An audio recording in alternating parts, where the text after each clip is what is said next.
La vérité sur la vie éternelle. Écrit par Aldenx. Introduction.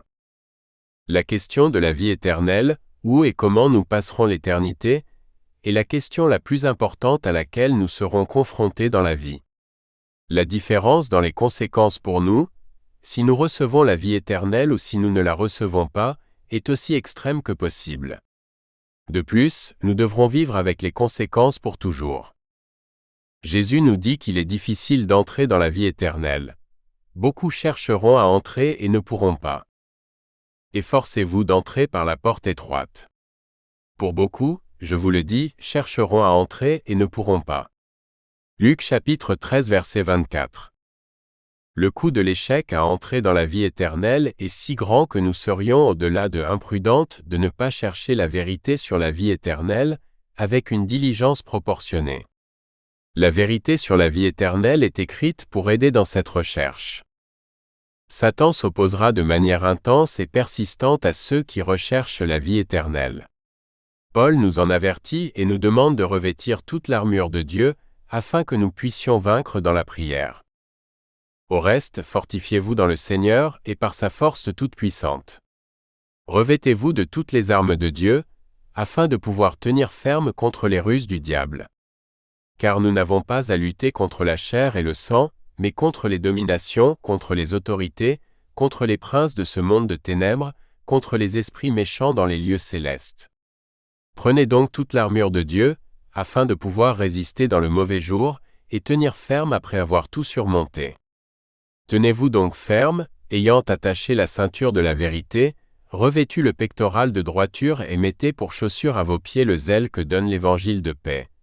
Prenez en toutes circonstances le bouclier de la foi, avec lequel vous pouvez éteindre toutes les fléchettes enflammées du malin. Et prenez le casque du salut et l'épée de l'Esprit, qui est la parole de Dieu. Faites en tout temps par l'Esprit toutes sortes de prières et de supplications. Veillez à cela avec une entière persévérance, et priez pour tous les saints. Éphésiens chapitre 6 versets 10 à 18. Donc, en suivant les instructions de Dieu données par Paul, nous avons mis l'armure de Dieu. Père, nous te remercions au nom de Jésus pour ton armure et nous revêtons ton armure, vérité, droiture, évangile de paix, foi, salut et épée de ton esprit. L'un des moyens préférés de Satan pour lutter contre nous est de nous conduire sur le chemin de compter sur notre propre compréhension. En effet, il utilise ce moyen pour lutter contre tout ce qui relève de la vie et de la piété. En réponse à la prière de Jésus, le Père envoie l'Esprit de vérité pour nous guider dans toute la vérité, sur le chemin où nous avons confiance en Dieu pour nous guider et ordonner nos pas. Lorsque l'Esprit de vérité viendra, il vous guidera dans toute la vérité. Jean chapitre 16 verset 13. Si nous demandons à Dieu, il enverra l'Esprit de vérité pour nous guider dans toute la vérité, y compris la vérité de la vie éternelle et ce que nous devons faire pour la recevoir. Père, nous te remercions au nom de Jésus que tu envoies ton Esprit de vérité pour nous guider dans toute la vérité. Nous vous demandons d'envoyer votre Esprit de vérité pour nous guider dans toute la vérité et nous montrer les choses à venir. Remplissez-nous de la connaissance de votre volonté en toute sagesse spirituelle et compréhension afin que nous vivions une vie digne de vous, pleinement agréable à vous et portant des fruits dans toute bonne œuvre. Père, nous te prions d'envoyer votre Esprit de vérité pour nous guider dans toute la vérité de la vie éternelle. Vie éternelle. Nous nous aidons de manière significative à trouver le chemin menant à la vie éternelle en cherchant ce qu'est la vie éternelle. Cette étape simple est facilement négligée. Une bonne compréhension de ce qu'est la vie éternelle nous aide à trouver le chemin qui y mène, à percevoir notre statut par rapport à ce chemin et à percevoir notre statut par rapport à la vie éternelle elle-même. Il y a un type de vie à notre disponible avec lequel nous ne sommes pas nés. Cette vie est caractérisée par le shalom amour, paix, vérité et liberté, y compris l'absence de peur et d'anxiété. C'est la vie éternelle, et nous pouvons y participer maintenant pendant notre vie temporelle. Dieu nous donne la vie éternelle à travers sa parole. Notre état actuel. Nous naissons avec un type de vie caractérisé par des désirs corrompus. Ces désirs engendrent la mort et sont incompatibles avec la vie éternelle. Pour recevoir la vie éternelle, nous devons retirer les désirs corrompus de notre être. Fourniture de Dieu. Dieu nous a donné des fournituras pour nous aider à éliminer les désirs corrompus, à devenir compatibles avec la vie éternelle et à la recevoir. Dieu envoie son esprit de vérité pour nous guider dans toute la vérité. Si nous le lui demandons, il l'enverra pour nous guider dans la vérité de la vie éternelle. Dieu nous a également donné la vérité dans 1 Jean chapitre qui nous aide à savoir si nous avons reçu la vie éternelle. Que devons-nous faire? Nous devons conclure une nouvelle alliance avec Dieu par laquelle il nous aide à éliminer les désirs corrompus, à devenir compatibles avec la vie éternelle et à la recevoir. Nous devons être purifiés du péché causé par les désirs corrompus et semer la parole de Dieu dans nos cœurs afin qu'elle puisse produire la vie éternelle en nous. Lecture recommandée. Mon premier livre, Le travail accompli par le Saint-Esprit pour nous guider dans la vérité couvre le travail de l'Esprit de vérité. Comment il nous guide et comment nous l'entendons. Il jette les bases pour suivre la direction de l'Esprit, plutôt que de compter sur notre propre compréhension pour discerner ce qui est vrai. Cette fondation est fortement recommandée pour discerner la vérité dans ce livre. La lecture de ce livre sans les fondements fournis par le travail accompli par le Saint-Esprit pour nous guider dans la vérité augmente considérablement les risques de rejeter la vérité de ce livre comme erreur et d'accepter l'erreur et la tromperie comme vérité. Mon troisième livre, Cesser du péché. Vivre pour faire la volonté de Dieu comprend une discussion sur la chair et le repentir. Il sera également utile pour comprendre certaines des discussions de ce livre. Chapitre 1. Vie éternelle. Ce que la vie éternelle est. La vérité sur la vie éternelle. Une représentation suffisamment précise et complète de la vie éternelle comprend ce qu'est la vie éternelle. C'est un bon point de départ pour comprendre la vérité sur la vie éternelle. La vie éternelle est notre objectif. Savoir ce que c'est nous aidera à comprendre le processus par lequel nous recevons et entrons dans la vie éternelle et nous aidera à mesurer si nous avons la vie éternelle. Sans fin, shalom absolu. Jésus dit qu'il y a deux résultats à notre vie temporelle, l'un est la vie éternelle et l'autre est la punition éternelle. Ceux-ci, les injustes, iront dans la punition éternelle mais le droit dans la vie éternelle. Matthieu chapitre 25 verset 46. Si votre main ou votre pied vous provoque péché, coupez-le et jetez-le. Il vaut mieux pour vous entrer dans la vie estropié ou boiteux qu'avec 2 mains ou 2 pieds pour être jeté dans le feu éternel. Et si votre œil vous provoque péché, arrachez-le et jetez-le. Il vaut mieux pour vous entrer dans la vie avec un seul œil qu'avec 2 yeux, pour être jeté dans l'enfer du feu. Matthieu chapitre 18 versets 8 et 9. Si le nom de quelqu'un n'était pas trouvé écrit dans le livre de vie, il était jeté dans l'étang de feu. Apocalypse chapitre 20 verset 15. Dans les deux cas, nous vivons pour toujours dans le sens d'exister pour toujours. La différence est la nature de notre existence, le type de vie que nous aurons. La punition éternelle est la misère, l'angoisse, la douleur, le tourment et la souffrance sans fin. La vie éternelle est l'opposé de la punition éternelle. La vie éternelle est une vie de shalom absolu et sans fin. Shalom est un mot hébreu pour paix, tranquillité, sécurité, bien-être, santé, contentement, réussite, confort, intégrité, vérité, joie, prospérité, bonne relation entre nous-mêmes, Dieu, nos voisins et la création. La vie éternelle est une bénédiction dans toutes les facettes de la vie. Les bénédictions promises dans Deutéronome chapitre 28 versets 1 à 14 nous donnent un aperçu de la nature bénie de la vie éternelle. La vie qui coule de notre être.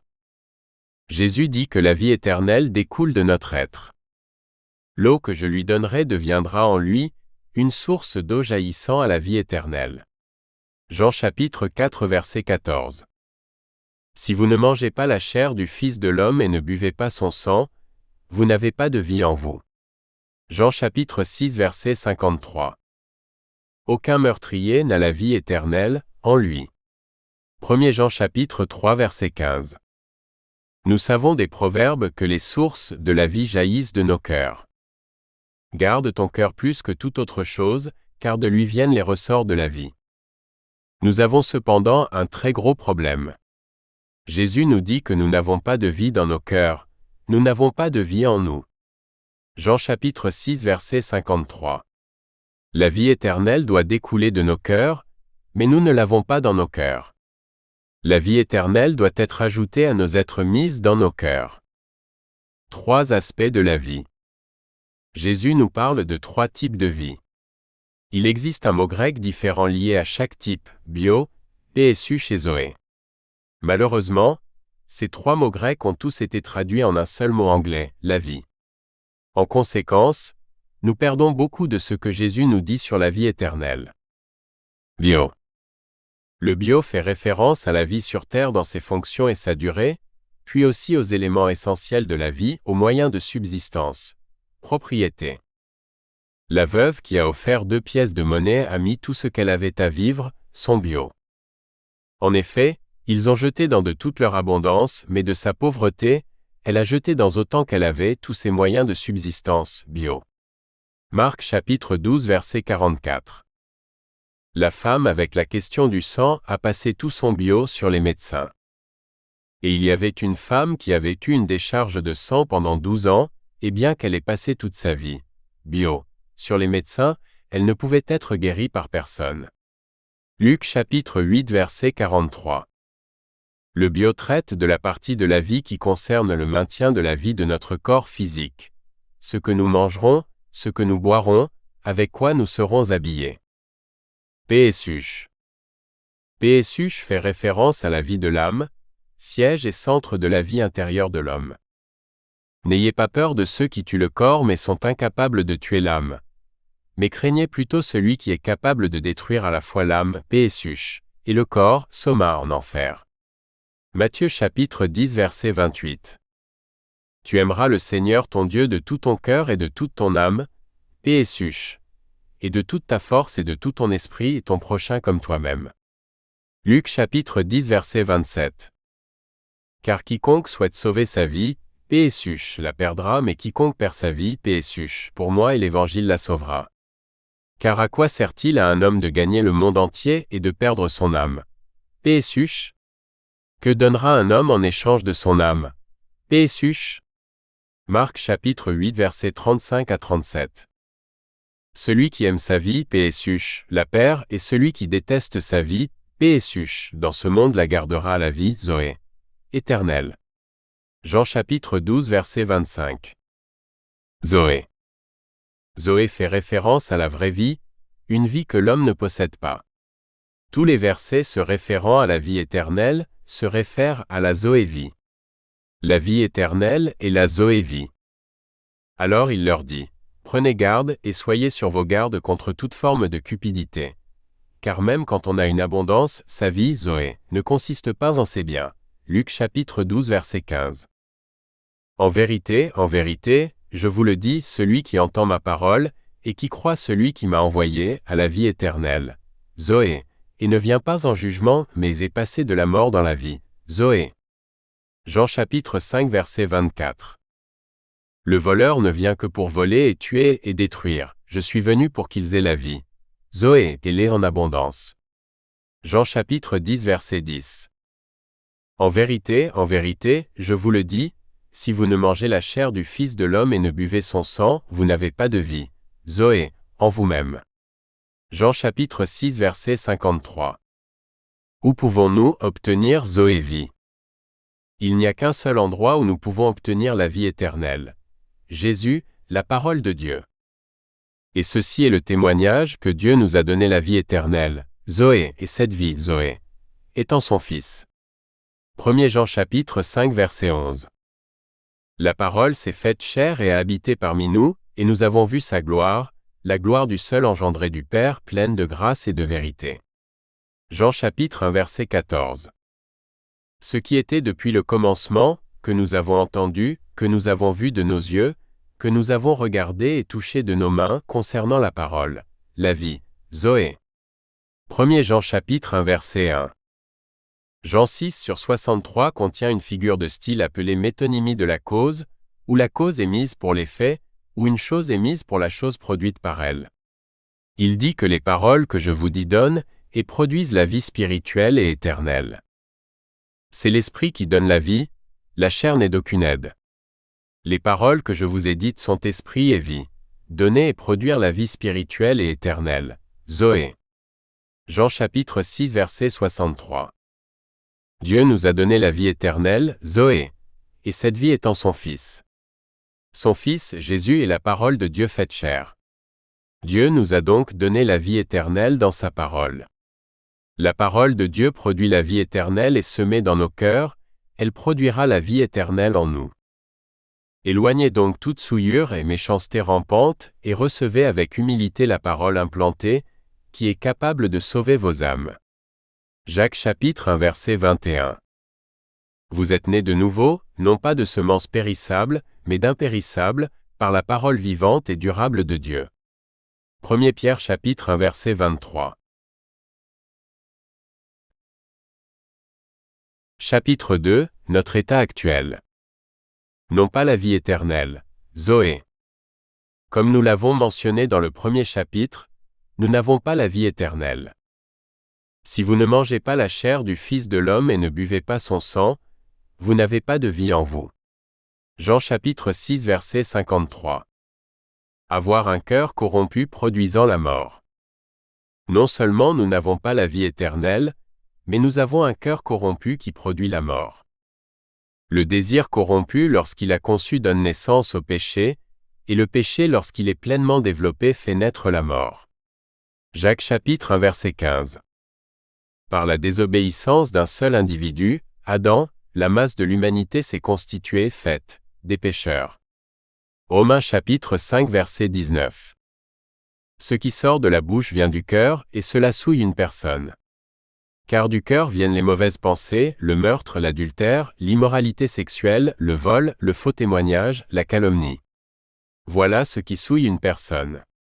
Matthieu chapitre 15 versets 18 à 20. Exclus de la vie, Zoé. Nous sommes exclus de la vie de Zoé de Dieu, à cause de nos cœurs corrompus. Nous n'avons pas la vie éternelle, nous avons des cœurs corrompus qui engendrent la mort, et nous sommes exclus de l'accès à la vie éternelle à cause de nos cœurs corrompus.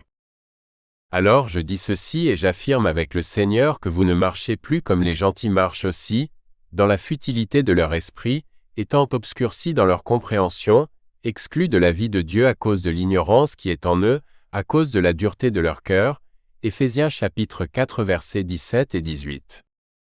Les désirs corrompus dans nos cœurs nous rendent incompatibles avec la vie éternelle. Ils produisent la mort et travaillent pour étouffer la semence de la parole de Dieu, dont nous recevons la vie éternelle. Ceux qui sont semés parmi les épines sont ceux qui entendent la parole, mais les soucis de ce monde et la tromperie des richesses et les désirs pour d'autres choses entrent et étouffent la parole, et cela se révèle infructueux. Marc chapitre 4 versets 18 et 19. En esclavage à Satan. Les désirs corrompus dans notre cœur travaillent en nous pour vouloir et faire ce que Satan désire, voler, tuer et détruire, pour travailler contre le shalom et la vie éternelle.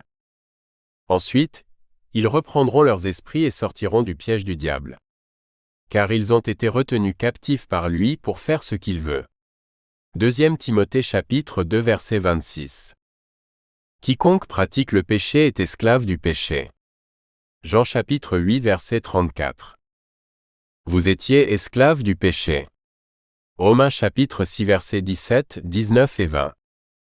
Vous êtes de votre père le diable, et vous voulez accomplir les désirs de votre père. Jean chapitre 8 verset 44. Entravé par un trompeur. Satan le trompeur du monde entier, Apocalypse chapitre 12 verset 9, nous empêche de percevoir et d'accepter la vérité sur la vie éternelle. Satan sème les soucis de ce monde, désire d'autres choses, les plaisirs de cette vie et fait confiance à de fausses richesses dans nos cœurs. Puis il utilise ces choses pour nous faire accepter l'erreur sur la vie éternelle et rejeter la vérité sur la vie éternelle. Il utilise des tromperies qui sont des représentations de la vie éternelle qui ont suffisamment de vérité pour être convaincantes, mais qui ne sont pas suffisamment précises ou complètes pour réellement recevoir et entrer dans la vie éternelle.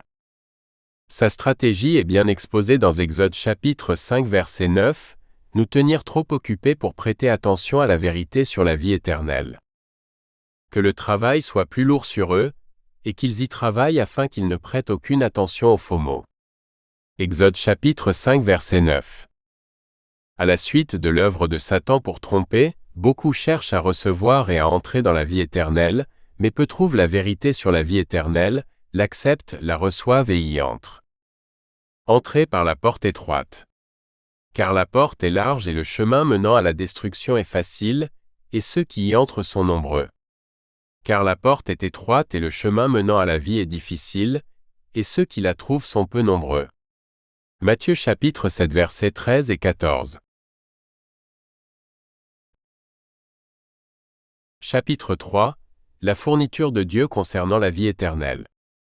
Notre condition actuelle est telle qu'il n'y a rien que nous puissions faire par nous-mêmes pour recevoir et entrer dans la vie éternelle. Si nous voulons avoir la vie éternelle, nous devons éradiquer de notre être ce qui nous rend incompatibles avec la vie éternelle, les désirs corrompus et l'impureté qu'ils ont provoqués. La vie éternelle doit nous être donnée par quelqu'un qui l'a et qui peut nous la donner.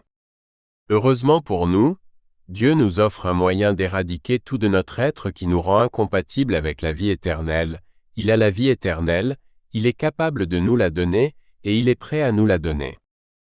Dieu ne fait pas que balayer la vie, au lieu de cela, il conçoit des moyens de nous ramener lorsque nous serons séparés de lui. 2 Samuel chapitre 14 verset 14.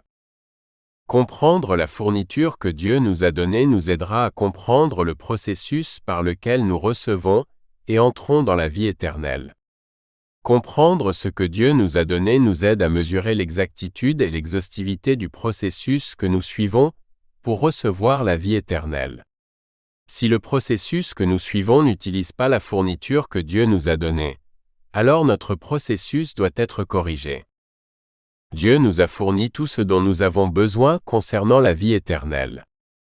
Le pouvoir et les moyens nécessaires pour éradiquer de notre être ce qui est incompatible avec la vie éternelle. Vie éternelle. Un guide sur la vérité de la fourniture et du processus pour recevoir et entrer dans la vie éternelle. Un guide sur la vérité de la mesure de notre alignement avec la vie éternelle. Mesure fiable d'alignement avec la vie éternelle. Liberté du péché. Dieu, par la mort et la résurrection de son Fils Jésus, nous a libérés du péché. Notre vieil homme a été crucifié avec lui afin que le corps du péché soit éliminé, afin que nous ne soyons plus esclaves du péché. Romains chapitre 6 verset 6.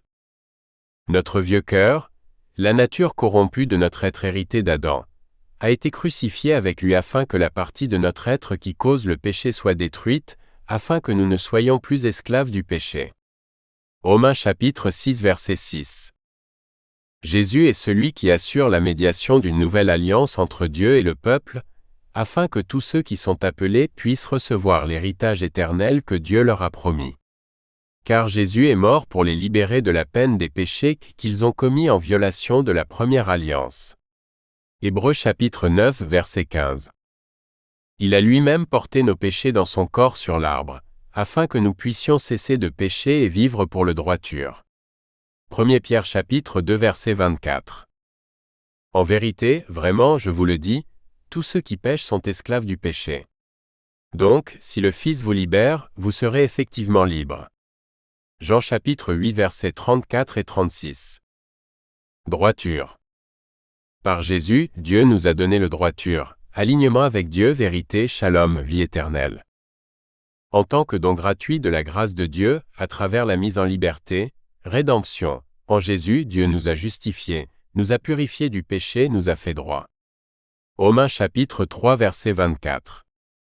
Jésus a été livré à la mort à cause de nos offenses, déviation de Dieu, vérité, shalom, vie éternelle, et a été ressuscité pour notre justification, pour nous purifier du péché et nous rendre droits, nous aligner correctement avec Dieu, la vérité, shalom, vie éternelle. Romains chapitre 4 verset 25.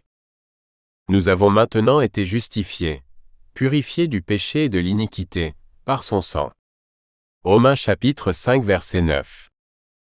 Vie éternelle. Dieu nous a donné la vie éternelle. Le don gratuit de Dieu est la vie éternelle en union avec Jésus notre Seigneur. Romains chapitre 6 verset 23. Dieu nous a donné la vie éternelle et cette vie est dans son Fils. 1 Jean chapitre 5 verset 11. Nouvelle alliance. Dieu a fait une nouvelle alliance avec nous. Jésus l'a inaugurée avec son sang. Voici l'alliance que j'établirai avec le peuple d'Israël après ce temps-là, déclare l'Éternel. Je mettrai mes lois dans leur esprit et de les écrire sur leur cœur. Je serai leur Dieu, et ils seront mon peuple. Ils n'enseigneront plus leur prochain, ni ne se diront l'un à l'autre, « Connaissez le Seigneur », parce qu'ils me connaîtront tous, depuis le plus petit jusqu'au plus grand. Car je pardonnerai leur méchanceté, et je ne me souviendrai plus de leurs péchés. Hébreux chapitre 8 versets 8 à 12 et Jérémie chapitre 31 versets 31 à 34. Je vais leur donner de l'unité de cœur. Je mettrai un esprit nouveau parmi vous. Je retirerai de leur corps les cœurs de pierre et je leur donnerai des cœurs de chair, afin qu'ils vivent selon mes règlements, obéissent à mes décisions et agissent par eux. Alors ils seront mon peuple, et je serai leur Dieu. Ézéchiel chapitre 11 versets 19 et 20. Esprit de vérité. Jésus a demandé au Père d'envoyer l'Esprit de vérité pour nous guider dans toute la vérité. Lorsque l'Esprit de vérité viendra, il vous guidera dans toute la vérité. Jean chapitre 16 verset 13. La parole de Dieu. Dieu nous a donné sa parole écrite et par son Esprit nous guidant dans la vérité, il nous donne encore aujourd'hui sa parole. Toutes les Écritures sont inspirées de Dieu et profitables à l'enseignement, à la réprimande, à la correction et à la formation en droiture. 2 Timothée chapitre 3 verset 16. Lorsque l'Esprit de vérité viendra, il vous guidera dans toute la vérité. Jean chapitre 16 verset 13. Aujourd'hui, si vous entendez sa voix, n'endurcissez pas vos cœurs. Hébreux chapitre 3 versets 7 et 8. Chapitre 4. Que dit Jésus que nous devons faire pour recevoir la vie éternelle? Jésus est l'autorité sur la vie éternelle. La représentation de la réalité sur la vie éternelle qu'il fait est vraie. Il est suffisamment précis et complet et peut faire confiance. Nous pouvons le suivre et nous attendre à recevoir la vie éternelle. Ce que Jésus dit de la vie éternelle est enregistré dans les évangiles et le livre de l'Apocalypse. Il est utile de le rassembler pour que nous puissions le voir au même endroit. Cela se fait ici. Jésus déclare un certain nombre de choses que nous devons être ou faire pour entrer dans la vie éternelle. Il ne décrit pas plusieurs options, mais plutôt une façon qui inclut toutes les différentes choses qu'il déclare.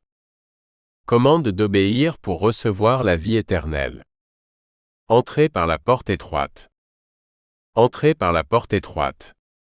Car la porte est large et le chemin menant à la destruction est facile, et ceux qui y entrent sont nombreux. Car la porte est étroite et le chemin menant à la vie, Zoé, est difficile et ceux qui la trouvent sont peu nombreux. Matthieu chapitre 7 versets 13 et 14. Efforcez-vous d'entrer par la porte étroite. Pour beaucoup, je vous le dis, chercheront à entrer et ne pourront pas. Une fois que le maître de la maison s'est levé et a fermé la porte, et que vous commencez à vous tenir dehors et à frapper à la porte, en disant « Seigneur, ouvre-nous », alors il vous répondra « Je ne sais pas où vous vient d'eux ». Ensuite, vous commencerez à dire « Nous avons mangé et bu en votre présence, et vous avez enseigné dans nos rues. » Mais il dira « Je vous le dis, je ne sais pas d'où vous venez. Éloignez-vous de moi, vous tous, ouvriers du mal. » En ce lieu, il y aura des pleurs et des grincements de dents, quand vous verrez Abraham et Isaac et Jacob et tous les prophètes du royaume de Dieu, mais vous-même chassés. Luc chapitre 13 versets 24 à 28. Gardez les commandements de Dieu. Et voici un homme s'approcha et dit à Jésus, « Maître, que dois-je faire pour avoir la vie éternelle ?» Il lui répondit, « Si tu veux entrer dans la vie, observe les commandements. » Matthieu chapitre 19 versets 16 et 17. Retirez la cause du péché de votre être. Si votre œil droit vous provoque péché, arrachez-le et jetez-le. Car il vaut mieux que vous perdiez un de vos membres que votre corps entier soit jeté en enfer. Et si votre main droite vous provoque péché, coupez-la et jetez-la. Car il vaut mieux que vous perdiez un de vos membres que votre corps tout entier se retrouve en enfer. Matthieu chapitre 5 versets 29 et 30. Si votre main ou votre pied vous provoque péché, coupez-le et jetez-le. Il vaut mieux pour vous entrer dans la vie estropié ou boiteux qu'avec 2 mains ou 2 pieds pour être jeté dans le feu éternel. Et si votre œil vous provoque péché, arrachez-le et jetez-le. Il vaut mieux pour vous entrer dans la vie avec un seul œil qu'avec 2 yeux, pour être jeté dans l'enfer du feu. Matthieu chapitre 18 versets 8 et 9. Si votre main vous provoque péché, coupez-la. Il vaut mieux pour vous entrer dans la vie estropié qu'à 2 mains pour aller en enfer, au feu inextinguible. Et si votre pied vous provoque péché, coupez-le. Il vaut mieux pour vous entrer dans la vie boiteux qu'avec 2 pieds, pour être jeté en enfer. Et si votre œil vous provoque péché, arrachez-le. Il vaut mieux pour vous entrer dans le royaume de Dieu avec un œil qu'avec 2 yeux, pour être jeté en enfer. Marc chapitre 9 versets 44 à 47. Sois fidèle jusqu'à la mort. Sois fidèle jusqu'à la mort, et je te donnerai la couronne de vie. Zoé. Apocalypse chapitre 2 verset 10. Ce que nous devons faire ou être pour recevoir la vie éternelle. Se repentir. Je vous le dis. Mais à moins que vous ne vous repentiez, vous périrez tous également. Luc chapitre 13 versets 3 et 5. Perdre notre vie temporelle. Celui qui trouve sa vie, paix et suche, la perdra, et celui qui perd sa vie, paix et suche, pour moi la trouvera. Matthieu chapitre 10 verset 39. Car celui qui voudrait lui sauver la vie, paix et suche, le perdra, mais celui qui perd sa vie, paix et suche, pour moi le trouvera. En quoi cela profitera-t-il à un homme s'il gagne le monde entier et perd son âme? Paix et suche. Ou que doit donner un homme en échange de son âme? Paix et suche. Matthieu chapitre 16 versets 24 à 26. Car celui qui voudrait sauver sa vie, paix et suche, la perdra, mais celui qui perd sa vie, paix et suche, pour moi et l'Évangile la sauvera. Car à quoi sert-il à un homme de gagner le monde entier et de perdre son âme? Paix et suche. Pourquoi un homme peut-il donner en échange de son âme? Paix et suche. Marc chapitre 8 versets 35 à 37. Car celui qui voudrait sauver sa vie, paix et suche, la perdra, mais celui qui perd sa vie, paix et suche, pour moi la sauvera. Et que servirait-il à un homme de gagner le monde entier, s'il se détruisait, ou se perdait lui-même? Luc chapitre 9 versets 24 et 25. Celui qui cherche à préserver sa vie, paix et suche, la perdra, mais celui qui perd sa vie, paix et suche, la gardera. Luc chapitre 17 verset 33. Celui qui aime sa vie, paix et suche, la perd, et celui qui déteste sa vie, paix et suche, dans ce monde la gardera pour la vie éternelle. Zoé. Jean chapitre 12 verset 25. Être né de nouveau. Vraiment, vraiment, je vous le dis, à moins que quelqu'un ne naisse de nouveau, il ne peut pas voir le royaume de Dieu. Jean chapitre 3 verset 3. Deviens comme des petits enfants. Si vous ne vous retournez pas et ne devenez pas comme des enfants, vous n'entrerez jamais dans le royaume des cieux. Matthieu chapitre 18 verset 3. Confiance en Dieu. Quand il s'avança sur le chemin, il en arriva un qui courait, s'agenouilla et lui demanda, « Bon maître, que dois-je faire pour hériter de la vie éternelle ?» Zoé. Vous connaissez les commandements, ne commettez pas d'adultère, ne tuez pas, ne volez pas, ne portez pas de faux témoignages, ne fraudez pas, honorez votre père et votre mère. Et il répondit et lui dit, « Maître, j'ai observé tout cela depuis ma jeunesse. » Alors Jésus le voyant l'aimait et lui dit, « Une chose qui te manque, va, vends tout ce que tu as et donne aux pauvres et tu auras un trésor dans le ciel, et viens, prends la croix et suis-moi. » Et il était triste à cette parole, et s'en alla affligé, car il avait de grandes possessions. Et Jésus regarda autour de lui et dit à ses disciples, « Comme il est difficile pour ceux qui ont des richesses d'entrer dans le royaume de Dieu. » Et les disciples étaient étonnés de ces paroles. Mais Jésus répondit encore et leur dit, « Enfants, comme il est difficile pour ceux qui se confient dans les richesses d'entrer dans le royaume de Dieu. » Marc chapitre 10 versets 17, 19 à 24, aussi Matthieu chapitre 19 versets 16 à 30 et Luc chapitre 18 versets 18 à 30. Confiance en Jésus. Quiconque a confiance en lui peut avoir la vie éternelle. Zoé. Car Dieu a tant aimé le monde qu'il a donné son Fils unique et unique, afin que tous ceux qui lui font confiance aient la vie éternelle. Zoé, au lieu d'être complètement détruits. Jean chapitre 3 versets 15 et 16. Oui, c'est la volonté de mon Père, que tous ceux qui voient le Fils et se confient en lui aient la vie éternelle, Zoé, et que je les ressuscite le dernier jour. Jean chapitre 6 verset 40. En vérité, je vous le dis, celui qui a confiance a la vie éternelle, Zoé. Jean chapitre 6 verset 47. Celui qui me fait confiance vivra, même s'il meurt, et tous ceux qui vivent et me font confiance ne mourront jamais. Jean chapitre 11 versets 25 et 26. Écoutez la parole de Jésus, et faites confiance à celui qui l'a envoyé. Celui qui entend ce que je dis et qui fait confiance à celui qui m'a envoyé à la vie éternelle. Zoé. C'est-à-dire qu'il ne viendra pas pour le jugement mais est déjà passé de la mort à la vie. Zoé. Jean chapitre 5 verset 24. Faites confiance à l'Évangile. Quiconque fait confiance et est immergé sera sauvé, celui qui ne fait pas confiance sera condamné. Marc chapitre 16 verset 16. Venez à Jésus. Vous refusez de venir me voir pour avoir la vie. Zoé. Jean chapitre 5 verset 40. Entrez par Jésus. Je suis la porte. Si quelqu'un entre par moi, il sera sauvé. Je leur donne la vie éternelle, Zoé, et ils ne périront jamais. Jean chapitre 10 versets 9 et 28. Travaillez pour une nourriture qui dure la vie éternelle. Ne travaillez pas pour la nourriture qui périt, mais pour la nourriture durable à la vie éternelle, Zoé, que le Fils de l'homme vous donnera. Jean chapitre 6 verset 27. Mange du pain que Jésus donne. Je suis le pain vivant qui est descendu du ciel. Si quelqu'un mange de ce pain, il vivra pour toujours.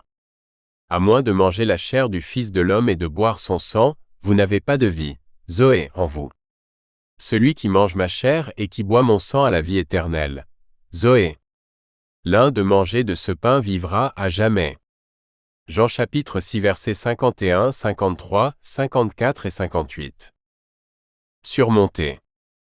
À celui surmontant, je lui donnerai à manger de l'arbre de vie qui est au milieu du paradis de Dieu. Apocalypse chapitre 2 verset 7. Celui surmontant ne peut pas être blessé du deuxième décès. Apocalypse chapitre 2 verset 11. Celui surmontant celui-ci sera vêtu de vêtements blancs, et je n'effacerai pas son nom du parchemin de la vie, et je confesserai son nom devant mon Père et devant ses messagers. Apocalypse chapitre 3 verset 5. Chapitre 5. Le processus par lequel nous recevons la vie éternelle. Dieu nous a donné tout ce dont nous avons besoin concernant la vie éternelle. Comment recevons-nous ce qu'il nous a donné pour que nous recevions et entrions dans la vie éternelle? Il s'agit de la question la plus importante que nous examinerons jamais. Dieu nous avertit de ne pas compter sur notre propre compréhension, mais de le chercher à diriger notre chemin. Cet avertissement est particulièrement approprié lorsque l'on cherche à trouver le chemin de la vie éternelle. Beaucoup le recherchent mais peu le trouvent. Dieu envoie son esprit de vérité pour nous guider dans toute la vérité du chemin de la vie éternelle. Si nous demandons à Dieu de l'envoyer pour nous guider, il le fera. Père, au nom de Jésus, envoie ton esprit de vérité pour me guider dans toute la vérité de la vie éternelle. Aperçu du processus. Dans le livre de Romains, Paul nous dit que nous ne passons pas directement de ne pas avoir la vie éternelle à l'avoir. Il nous dit que notre libération du péché conduit à notre droit de venir, ce qui conduit à notre sanctification, qui se termine dans la vie éternelle. Comme le péché régnait dans la mort, la grâce pouvait également régner par le droiture menant à la vie éternelle. Romains chapitre 5 verset 21. Vous avez été libérés du péché et êtes devenus esclaves de Dieu, le fruit que vous obtenez conduit à la sanctification et à sa fin, la vie éternelle. Romains chapitre 6 verset 22. Si nous regardons en arrière ce que Jésus dit que nous devons faire, nous voyons que nous devons d'abord entendre et faire confiance. Nous suivons cela en nous libérant du péché et en devenant ensuite droits. C'est après cela que nous recevons la vie éternelle. Se libérer du péché, devenir un droit et recevoir la vie éternelle font tous partie de la nouvelle alliance de Dieu avec l'homme. Nous les recevons en entrant dans la nouvelle alliance de Dieu. Mettre les étapes en ordre. Entendre et faire confiance. Entendre est la première étape du processus. La confiance vient en entendant et en entendant vient par la parole de Christ. Romains chapitre 10 verset 17. Donc, entendre avant la confiance et la confiance avant les autres étapes. Entrer dans la nouvelle alliance de Dieu. La fourniture de Dieu pour les choses liées à la vie éternelle est à notre disposition grâce à la nouvelle alliance que Jésus a inaugurée avec son sang. Nous devons conclure cette alliance avec Dieu pour recevoir ses dispositions relatives à la vie éternelle. Recevez la vie éternelle, recevez la fourniture de Dieu de la vie éternelle. Jésus dit que nous devons nous repentir, et il dit que nous devons éradiquer ce qui nous cause péché de notre être. Être fait droit, recevoir la fourniture de Dieu d'être fait droit. Nous ne pouvons pas recevoir et entrer dans la vie éternelle sans avoir été fait droit. Vivre, faisant la volonté de Dieu. Vivre en faisant la volonté de Dieu, être sanctifié pour Dieu, être son peuple, est une autre partie du nouvel arrangement de l'alliance de Dieu et une autre partie du processus pour recevoir la vie éternelle. Recevez la vie éternelle, recevez la fourniture de Dieu de la vie éternelle. Jésus dit que nous devons manger le pain qu'il donne, et que le pain qu'il donne va nous provoquer à avoir la vie éternelle. Restez fidèles. Jésus dit que nous devons rester fidèles pour entrer dans la vie éternelle. Entrer dans la vie éternelle. L'entrée dans la vie éternelle se fera sous la direction de Jésus lorsqu'il séparera les iniques du droit le jour du jugement. Chapitre 6 Entendant et confiance. Jésus dit que nous devons faire confiance à lui et au Père qui l'a envoyé. Marc chapitre 10 versets 17, 19 à 24, chapitre 16 verset 16 et Jean chapitre 3 verset 15, 16, chapitre 5 verset 24, chapitre 6 verset 40, 47 et chapitre 11 verset 25 et 26. La confiance vient en entendant et en écoutant la parole du Christ. Romains chapitre 10 verset 17. La foi est fondée sur la vérité. La vérité est la représentation exacte et complète de la réalité. La foi est la confiance qu'une représentation donnée de la réalité est exacte, complète et correspond à la réalité, que la représentation de la réalité est vraie. La foi est la confiance qu'une représentation de la réalité est vraie. Notre foi peut être correctement tenue, nous avons confiance en une représentation de la réalité qui est vraie. Elle peut être incorrectement tenue, nous faisons confiance à une représentation de la réalité qui n'est pas vraie, ou n'est pas suffisamment précise et complète. L'importance de la vie éternelle et la possibilité d'une foi mal tenue sont un grand danger pour nous. Lorsque vous ajoutez à cela le fait que Satan travaille constamment pour nous tromper, en particulier sur la vie éternelle, alors notre besoin de discerner la vérité et l'erreur de ce que nous entendons est encore plus grand. Paul est allé à Béréa et a prêché une représentation de la vie éternelle qui était vraie. Les Bérans ne l'avaient jamais entendue auparavant. Ils ont fouillé la parole chaque jour pour discerner si les choses que Paul disait étaient vraies. Actes chapitre 17 verset 11. Beaucoup d'autres ont entendu le même message et n'ont pas fait confiance. Il serait sage de suivre l'exemple des Béréens, et dit ajouter en demandant à Dieu d'envoyer l'Esprit de vérité pour nous guider dans la vérité de la vie éternelle. Vie éternelle. Nous devons avoir confiance que la vie éternelle est réelle. Il est utile que nous discernions correctement, et que nous ayons confiance en la vie éternelle, et que c'est un type de vie que nous pouvons recevoir au cours de notre vie temporelle. Le processus est la fourniture par lesquelles nous recevons la vie éternelle. Il est absolument essentiel que nous fassions confiance au processus et aux dispositions par lesquelles nous recevons la vie éternelle. Il est également absolument essentiel que notre confiance soit correctement tenue dans un processus suffisamment précis et complet pour que, si nous le suivons, nous recevions et entrions dans la vie éternelle. Par conséquent, lorsque nous discernons un processus et une provision de vie éternelle, nous devons discerner s'il est suffisamment précis et s'il est suffisamment complet pour suivre et recevoir la vie éternelle. Comment nous mesurons notre alignement avec la vie éternelle? Il serait sage de mesurer notre alignement avec la vie éternelle sur une base continue. Sommes-nous alignés sur la vie éternelle, ou non? L'avons-nous reçue? Sinon, pourquoi pas? Est-ce parce que nous n'avons pas suivi le processus pour le recevoir complètement? Ou est-ce parce que le processus que nous suivons n'est pas suffisamment complet? Lorsque nous mesurons notre alignement, nous devons faire confiance aux mesures que nous utilisons et au processus par lequel nous mesurons. Dieu.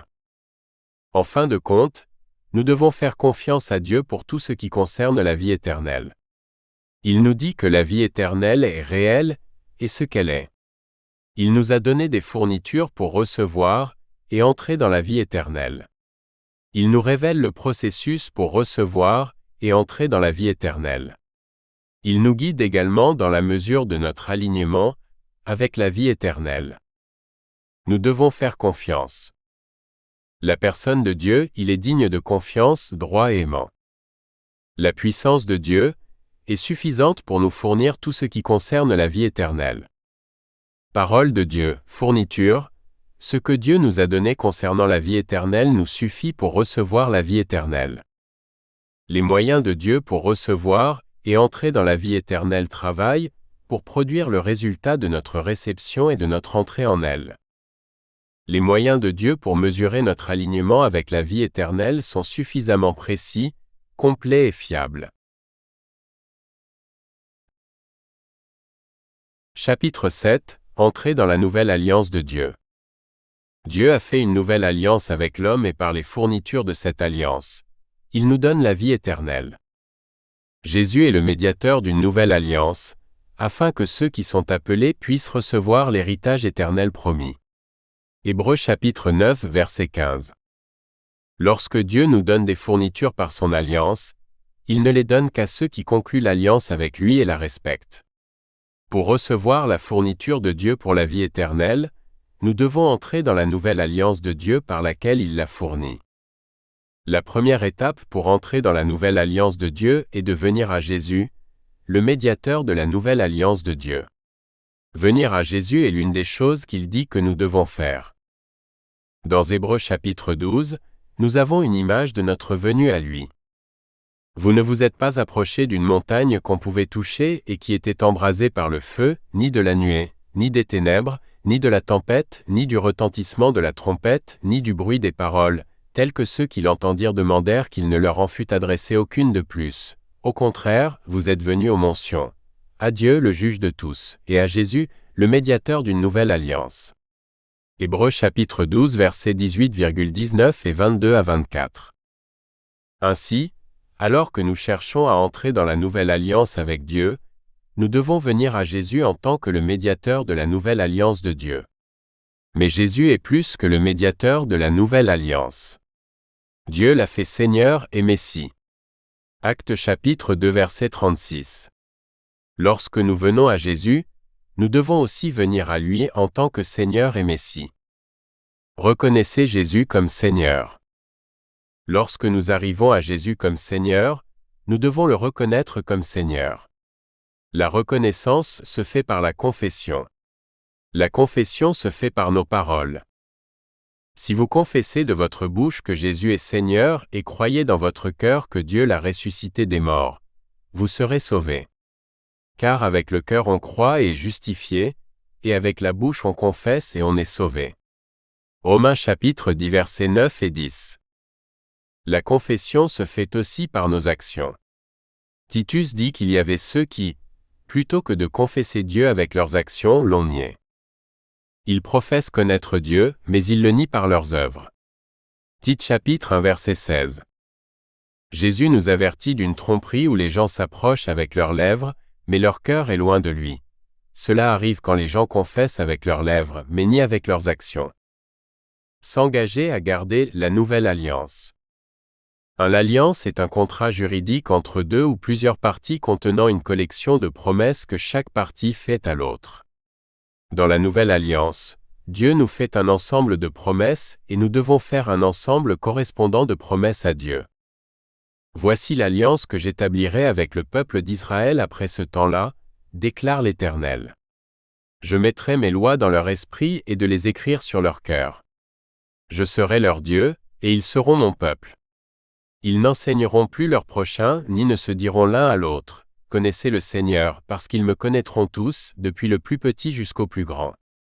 Car je pardonnerai leur méchanceté, et je ne me souviendrai plus de leurs péchés. Hébreux chapitre 8 versets 8 à 12 et Jérémie chapitre 31 versets 31 à 34. Je vais leur donner de l'unité de cœur. Je mettrai un esprit nouveau parmi vous. Je retirerai de leur corps les cœurs de pierre et je leur donnerai des cœurs de chair, afin qu'ils vivent selon mes règlements, obéissent à mes décisions et agissent par eux. Alors ils seront mon peuple, et je serai leur Dieu. Ézéchiel chapitre 11 versets 19 et 20. Dieu s'engage à mettre ses lois dans nos esprits et à les écrire dans nos cœurs. Nous devons nous engager à recevoir les lois de Dieu dans nos esprits et à les écrire dans nos cœurs. Dieu s'engage à enlever nos cœurs de pierre et à nous donner un cœur de chair afin que nous vivions selon ses règlements et ses décisions. Nous devons nous engager à enlever notre cœur de pierre et à recevoir un cœur de chair de Dieu afin que nous vivions selon ses règlements et ses décisions. Dieu s'engage à être notre Dieu. Nous devons nous engager à être le peuple de Dieu. Dieu s'engage à pardonner notre méchanceté et à ne plus se souvenir de nos péchés. Nous devons nous engager à nous détourner de la méchanceté, à ne plus pécher et à vivre avec une conscience propre.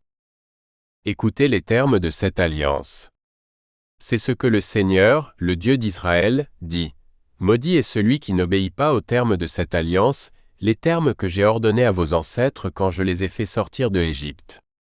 J'ai dit, obéissez-moi et faites tout ce que je vous commande, et vous serez mon peuple, et je serai votre Dieu.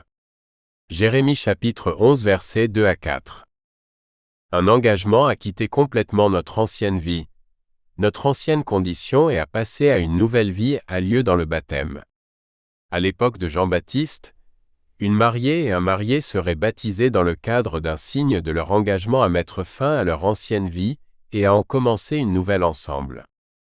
Dans le cadre de l'entrée dans la nouvelle alliance, le baptême est un signe de notre engagement à quitter notre ancienne condition avec des désirs corrompus engendrant le péché et la mort et à passer à une nouvelle condition avec la vie de Zoé dans la parole de Dieu travaillant en nous pour nous causer faire la volonté de Dieu. C'est un signe de notre engagement à cesser du péché, un engagement à vivre devant Dieu avec une conscience propre. Dieu a attendu patiemment au temps de Noé, pendant la construction de l'arche. En elle, seules quelques personnes, 8 en tout, ont été sauvées grâce à l'eau, et c'est au symbolise le baptême qui vous sauve maintenant également, non pas l'élimination de la saleté du corps mais le gage d'une conscience propre envers Dieu. 1 Pierre chapitre 3 versets 20 et 21.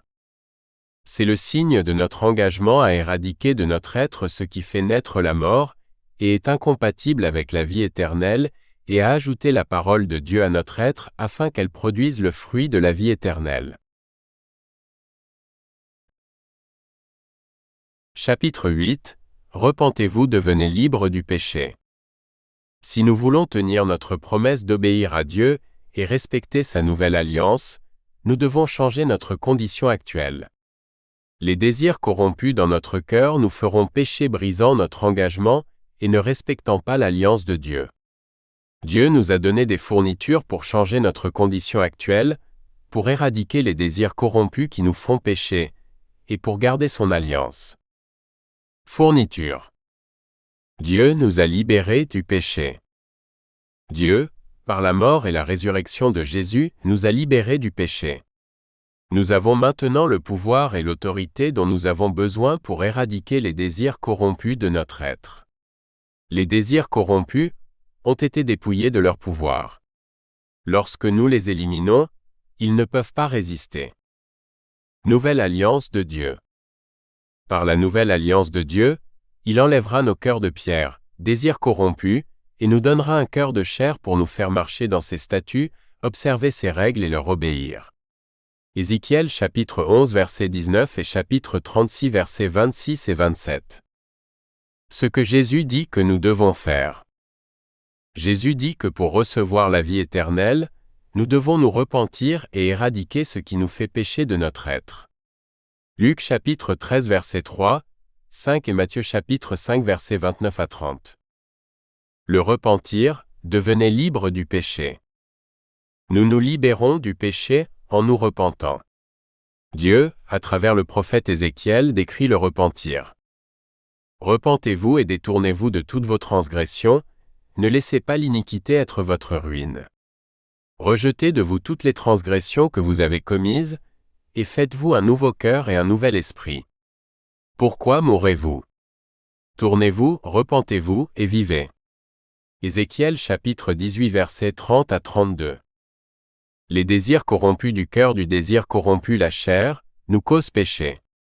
Comme la nature de la vie dans un pommier le cause à produire des pommes, la nature de la vie, dans des désirs corrompus les cause à faire naître le péché en nous et à travers nous.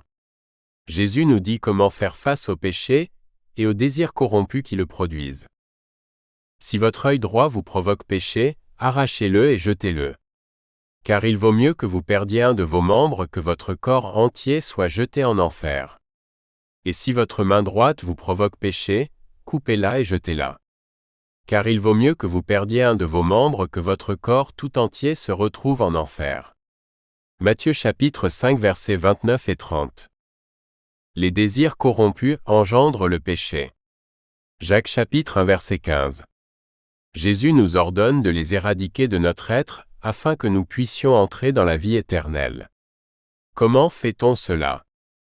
Comment pouvons-nous éradiquer les désirs corrompus, les arbres corrompus de nos cœurs? Jésus nous montre à nouveau le chemin. Si vous avez la foi comme un grain de graine de moutarde, vous pourriez dire à ce sycomine: soyez déraciné et planté dans la mer, et il vous obéira. Luc chapitre 17 verset 6. Si nous examinons les désirs corrompus, nous voyons qu'ils ont tous un élément commun, ce que je veux. Les désirs corrompus individuels sont comme les innombrables branches de l'arbre corrompu. Ils partagent tous la racine commune de ce que je veux. Il n'est pas nécessaire de couper chaque branche individuelle. Toutes les branches seront supprimées si nous posons la hache à la racine de l'arbre corrompu. Ce que je veux avoir. Ce que je veux faire. Ce que je veux consommer. Ce que je veux être. Ce que je veux que les autres pensent que je suis. Je veux vivre ma vie pour me faire plaisir, diriger et ordonner mes pas pour satisfaire mes envies. Je veux vivre ma vie selon ma propre compréhension. Je veux déterminer par moi-même ce qui est réel, vrai, bon, quoi désirer, quoi croire. Donc, si nous éradiquons tous nos désirs, ce que je veux, tout ce que nous voulons de notre être, nous éradiquerons tous les désirs corrompus. C'est de retirer le cœur de pierre. Enlever le cœur pierreux de la chair est la moitié de ce que nous devons faire pour nous libérer du péché. Nous devons ajouter à notre être ce qui nous fait vouloir, et faire la volonté de Dieu. Dieu travaille en vous, vous donnant le désir et le pouvoir de faire sa volonté. Philippiens chapitre 2 verset 13. Nous devons semer la parole de Dieu dans nos cœurs. La parole de Dieu doit demeurer dans nos cœurs en abondance pour produire la volonté et la puissance de faire la volonté de Dieu. La nature de la vie dans la parole de Dieu nous pousse à marcher dans les statuts de Dieu, à garder ses règles et à y obéir. Il travaille en nous pour nous causer à rester libres du péché. Au nom de Jésus, j'ordonne au désir corrompu de mon cœur d'être déraciné et jeté dans la mer. Je crois que la parole de Dieu qui dit que les désirs corrompus obéiront et seront éradiqués. Père, au nom de Jésus, je sème ta parole dans mon cœur afin qu'elle me causera vouloir et faire ta volonté et me fortifiera pour empêcher que des désirs corrompus ne se reproduisent dans mon cœur. Confiance. Nous devons faire confiance à Dieu de différentes manières lorsque nous nous repentons. Nous devons faire confiance à ce que Dieu nous révèle au sujet des désirs corrompus qui nous causent péché. Nous devons faire confiance au pouvoir et au processus que Dieu dit de suivre pour les éradiquer. Nous devons avoir confiance que semer la parole de Dieu dans nos cœurs fonctionnera en nous pour vouloir faire la volonté de Dieu. Être disposé à éradiquer tous nos désirs, ce que nous voulons, et à semer la parole de Dieu dans nos cœurs pour vivre pour plaire à Dieu requiert également la confiance. Nous devons avoir confiance que Dieu guidera nos vies d'une manière qui sera aussi bonne ou meilleure que les désirs que nous éradiquons. Alors que nous le cherchons, Dieu nous donnera de nouveaux désirs qui dépassent de loin nos anciens désirs et ne nous causent pas pécher. Nous devons entendre et faire confiance à ce que Jésus dit. Il n'y a personne qui ait quitté la maison ou les frères ou sœurs ou la mère ou le père ou les enfants ou les terres, bio, pour moi et pour l'Évangile, qui ne recevra pas au centuple maintenant en ce temps, les maisons et les frères et sœurs et les mères et les enfants et les terres, bio, avec les persécutions et dans l'âge à venir la vie éternelle, Zoé. Marc chapitre 10 versets 29 et 30. Résultat de devenir libre du péché. En éradiquant de notre être ce qui nous cause péché, et en semant la parole de Dieu dans nos cœurs pour nous causer marcher dans les voies de Dieu, nous avons fait ce que Jésus a dit de faire. Nous nous sommes repentis, et avons éradiqué ce qui nous cause péché. Nous avons enlevé le cœur pierreux, et avons reçu un nouveau cœur créé en nous par la parole de Dieu. En éradiquant nos désirs, nous avons perdu la vie. Semer la parole de Dieu dans nos cœurs fonctionne en nous pour vouloir et pour faire la volonté de Dieu. Cela crée en nous une nouvelle vie, une vie de la nature de Dieu. Matthieu chapitre 10 verset 39, chapitre 16 verset 24 à 26, Marc chapitre 8 verset 35 à 37, Luc chapitre 9 verset 24 et 25, chapitre 17 verset 33 et Jean chapitre 12 verset 25. Jean chapitre 3 verset 3 et Matthieu chapitre 18 verset 3. Nous avons également crucifié la chair avec ses désirs corrompus, et avons éradiqué le vieil homme qui était corrompu à cause de désirs trompeurs. Galates chapitre 5 verset 24 et Éphésiens chapitre 4 verset 22. Chapitre 9, repentir être fait droit. Pour se libérer du péché, est une partie de la repentance. Être fait droit en est un autre. Éradiquer ce qui nous fait pécher de notre être, et semer la parole de Dieu dans nos cœurs entraîne notre cessation de l'iniquité. Nous cessons d'être esclaves de l'iniquité et commençons à faire droiture, mais nous ne devenons pas droits. Les péchés que nous avons commis, le péché qui faisait partie de notre être, a souillé notre être nous rendant iniques et impurs. Pour être fait droit, nous devons être purifiés de toute iniquité. Nous ne pouvons pas nous rendre propres. Dieu, par le sang de son Fils Jésus, nous a fourni un moyen d'être purifiés et être fait droit. Si nous marchons dans la lumière, comme il est dans la lumière, nous sommes en communion les uns avec les autres, et le sang de Jésus son Fils nous purifie de tout péché. Si nous confessons nos péchés, il est fidèle et juste pour nous pardonner nos péchés et pour nous purifier de toute iniquité. 1 Jean chapitre 1 versets 7 et 9. Après avoir éradiqué ce qui nous fait pécher, et semé la parole de Dieu dans nos cœurs pour nous amener à vouloir, et à faire la volonté de Dieu, nous marchons dans la lumière. Si nous confessons le péché les désirs corrompus que nous avions dans nos cœurs, et les péchés les pensées, les paroles et les actions qui ont été produites par ces désirs corrompus, et demandons à Dieu de nous purifier. Alors il nous purifiera de toute iniquité. Père, au nom de Jésus, j'avoue que j'avais des désirs corrompus dans mon cœur. Je me suis donné pour satisfaire ces désirs corrompus, et j'ai péché. J'ai suivi les instructions de ta parole, et j'ai éradiqué les désirs corrompus de mon cœur. Je sème ta parole dans mon cœur afin qu'elle me cause vouloir et faire ta volonté. Veuillez me purifier de toute iniquité. Je reçois la purification que vous donnez par la foi, et je vous en remercie. Le résultat de notre prière pour être purifié de l'iniquité est d'être purifié et rendu droit. Par la purification du sang de Jésus, nos consciences ont été nettoyées.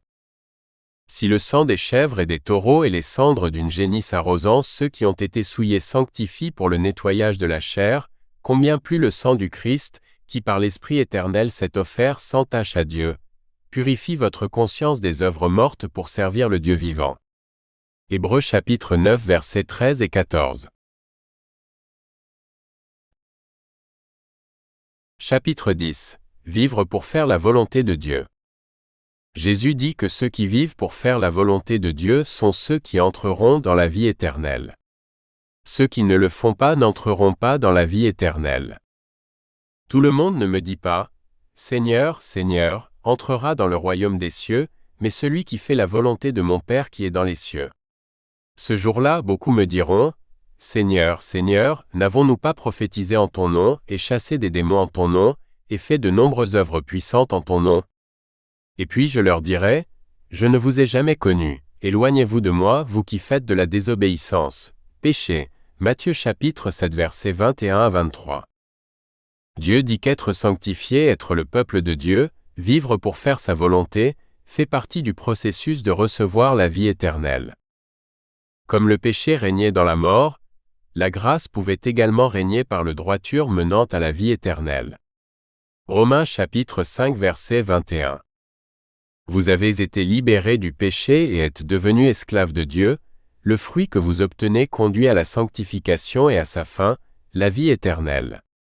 Romains chapitre 6 verset 22.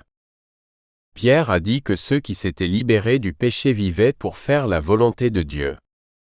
Quiconque a souffert dans la chair a cessé du péché, afin de vivre pour le reste du temps dans la chair non plus pour les passions humaines, mais pour la volonté de Dieu. 1 Pierre chapitre 4 versets 1 et 2. Nous devons avant tout désirer vivre pour faire la volonté de Dieu. Nous devrions vouloir chaque partie de notre être esprit, âme et corps, désir, croyance, pensée, paroles et actions alignées et conformes à la volonté de Dieu. La volonté de Dieu est la meilleure chose possible pour nous et ceux qui nous entourent. La volonté de Dieu est parfaite, elle ne peut être améliorée. C'est bon pour nous et ceux qui nous entourent au-delà de ce que nous, ou ils pourraient demander ou imaginer. Il est si important que c'est l'une des choses que Jésus nous a enseignées dans la prière. Que ta volonté soit faite. Dieu nous donne fourniture par sa nouvelle alliance de vivre selon ses règlements et décisions, de vouloir et de faire sa volonté. Il nous a donné un nouvel esprit et écrit ses enseignements, paroles dans nos cœurs. Nous augmentons notre volonté de faire la volonté de Dieu en semant sa parole dans nos cœurs, et en demandant à Dieu d'envoyer son esprit de vérité pour nous guider dans la vérité, et pour diriger et ordonner nos pas selon sa volonté. Chapitre 11. Recevez la vie éternelle. Après avoir entendu et fait confiance, entrez dans la nouvelle alliance de Dieu, et repentant devenir libres du péché, et être faits droits, nous avons retiré de notre être ce qui nous rendait incompatibles avec la vie éternelle. Nos cœurs sont prêts à recevoir la vie éternelle. La fourniture de la vie éternelle par Dieu. La parole de Dieu.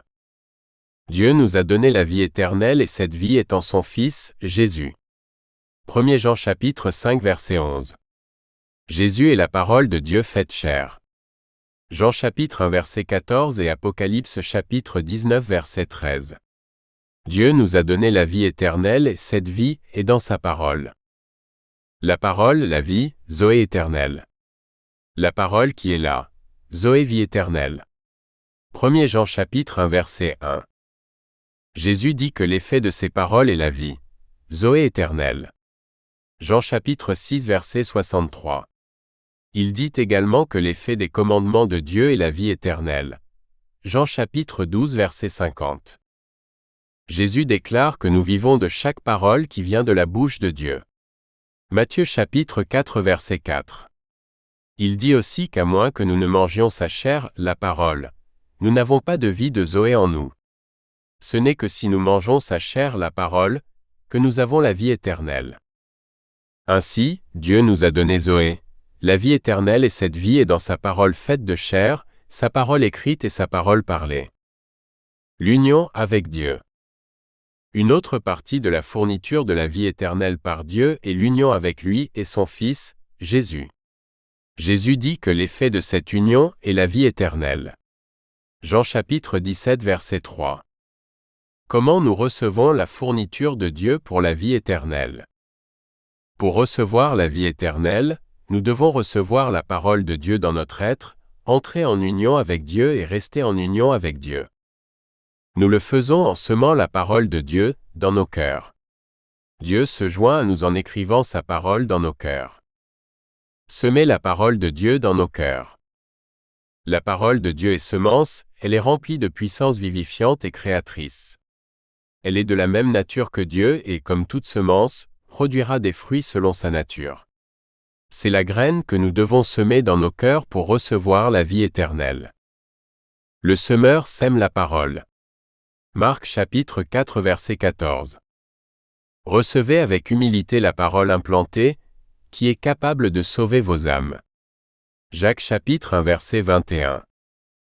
La parole de Dieu est une semence très spéciale. C'est une graine incorruptible, ce qui signifie que c'est une graine éternelle.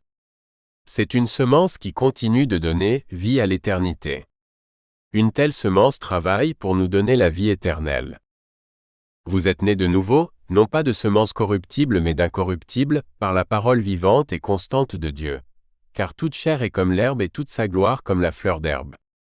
L'herbe se dessèche et la fleur tombe, mais la parole du Seigneur demeure pour toujours.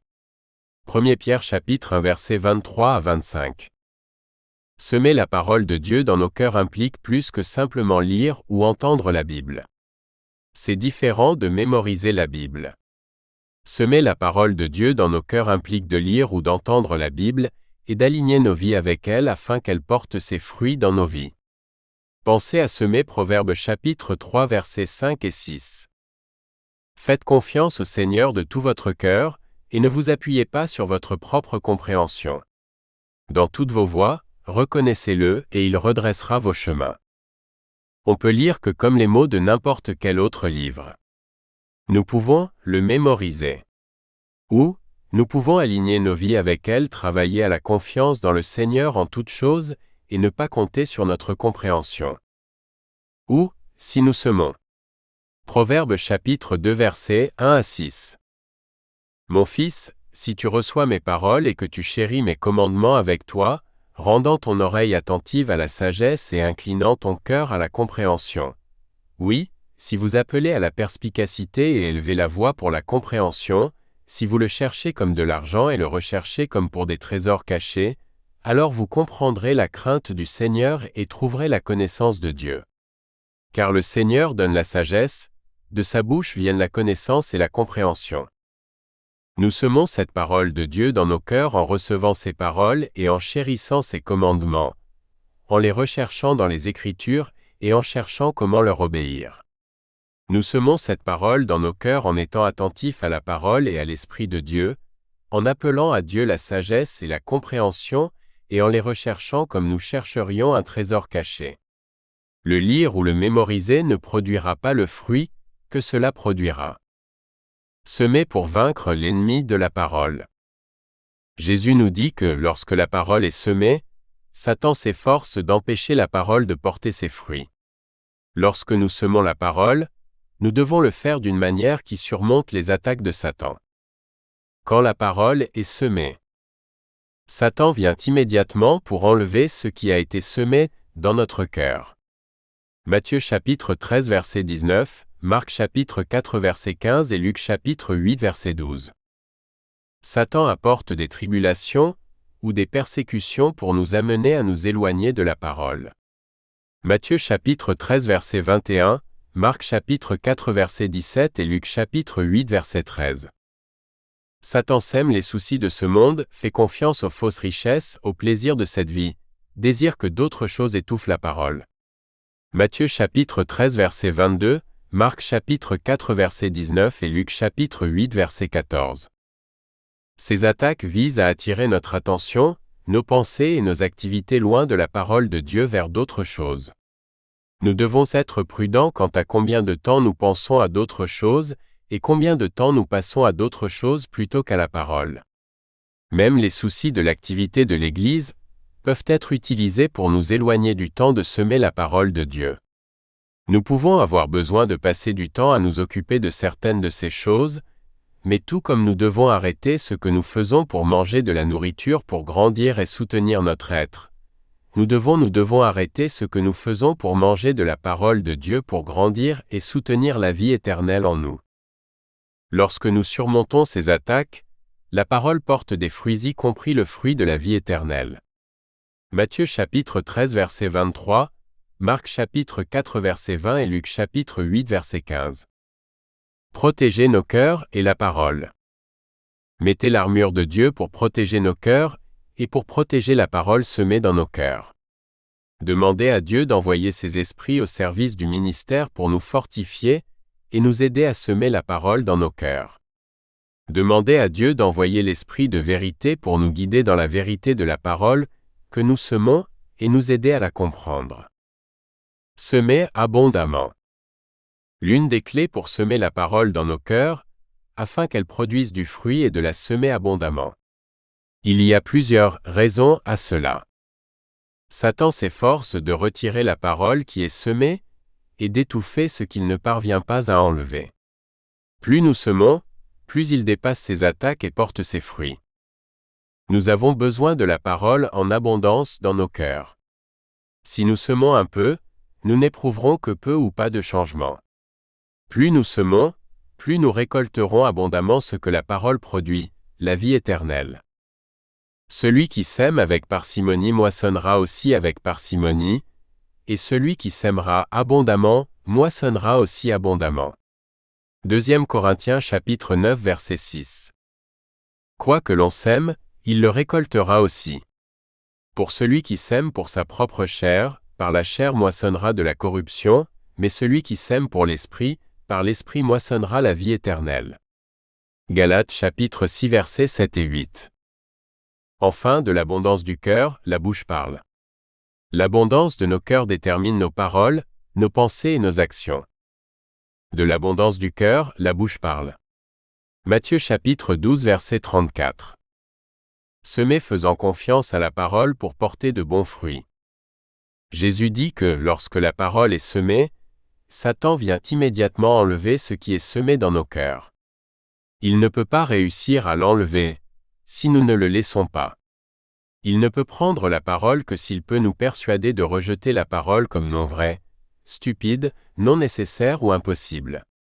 Jésus nous dit que ceux qui surmontent son attaque acceptent, croient, reçoivent ou comprennent la parole semée. Ce sont ceux qui ont confiance que la parole est vraie, nécessaire, possible et portera de bons fruits dans leur vie.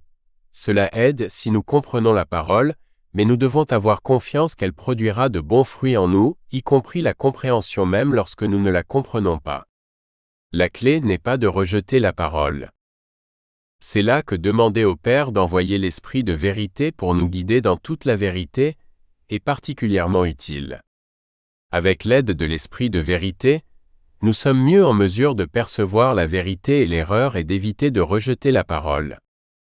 Semer la parole avec persévérance.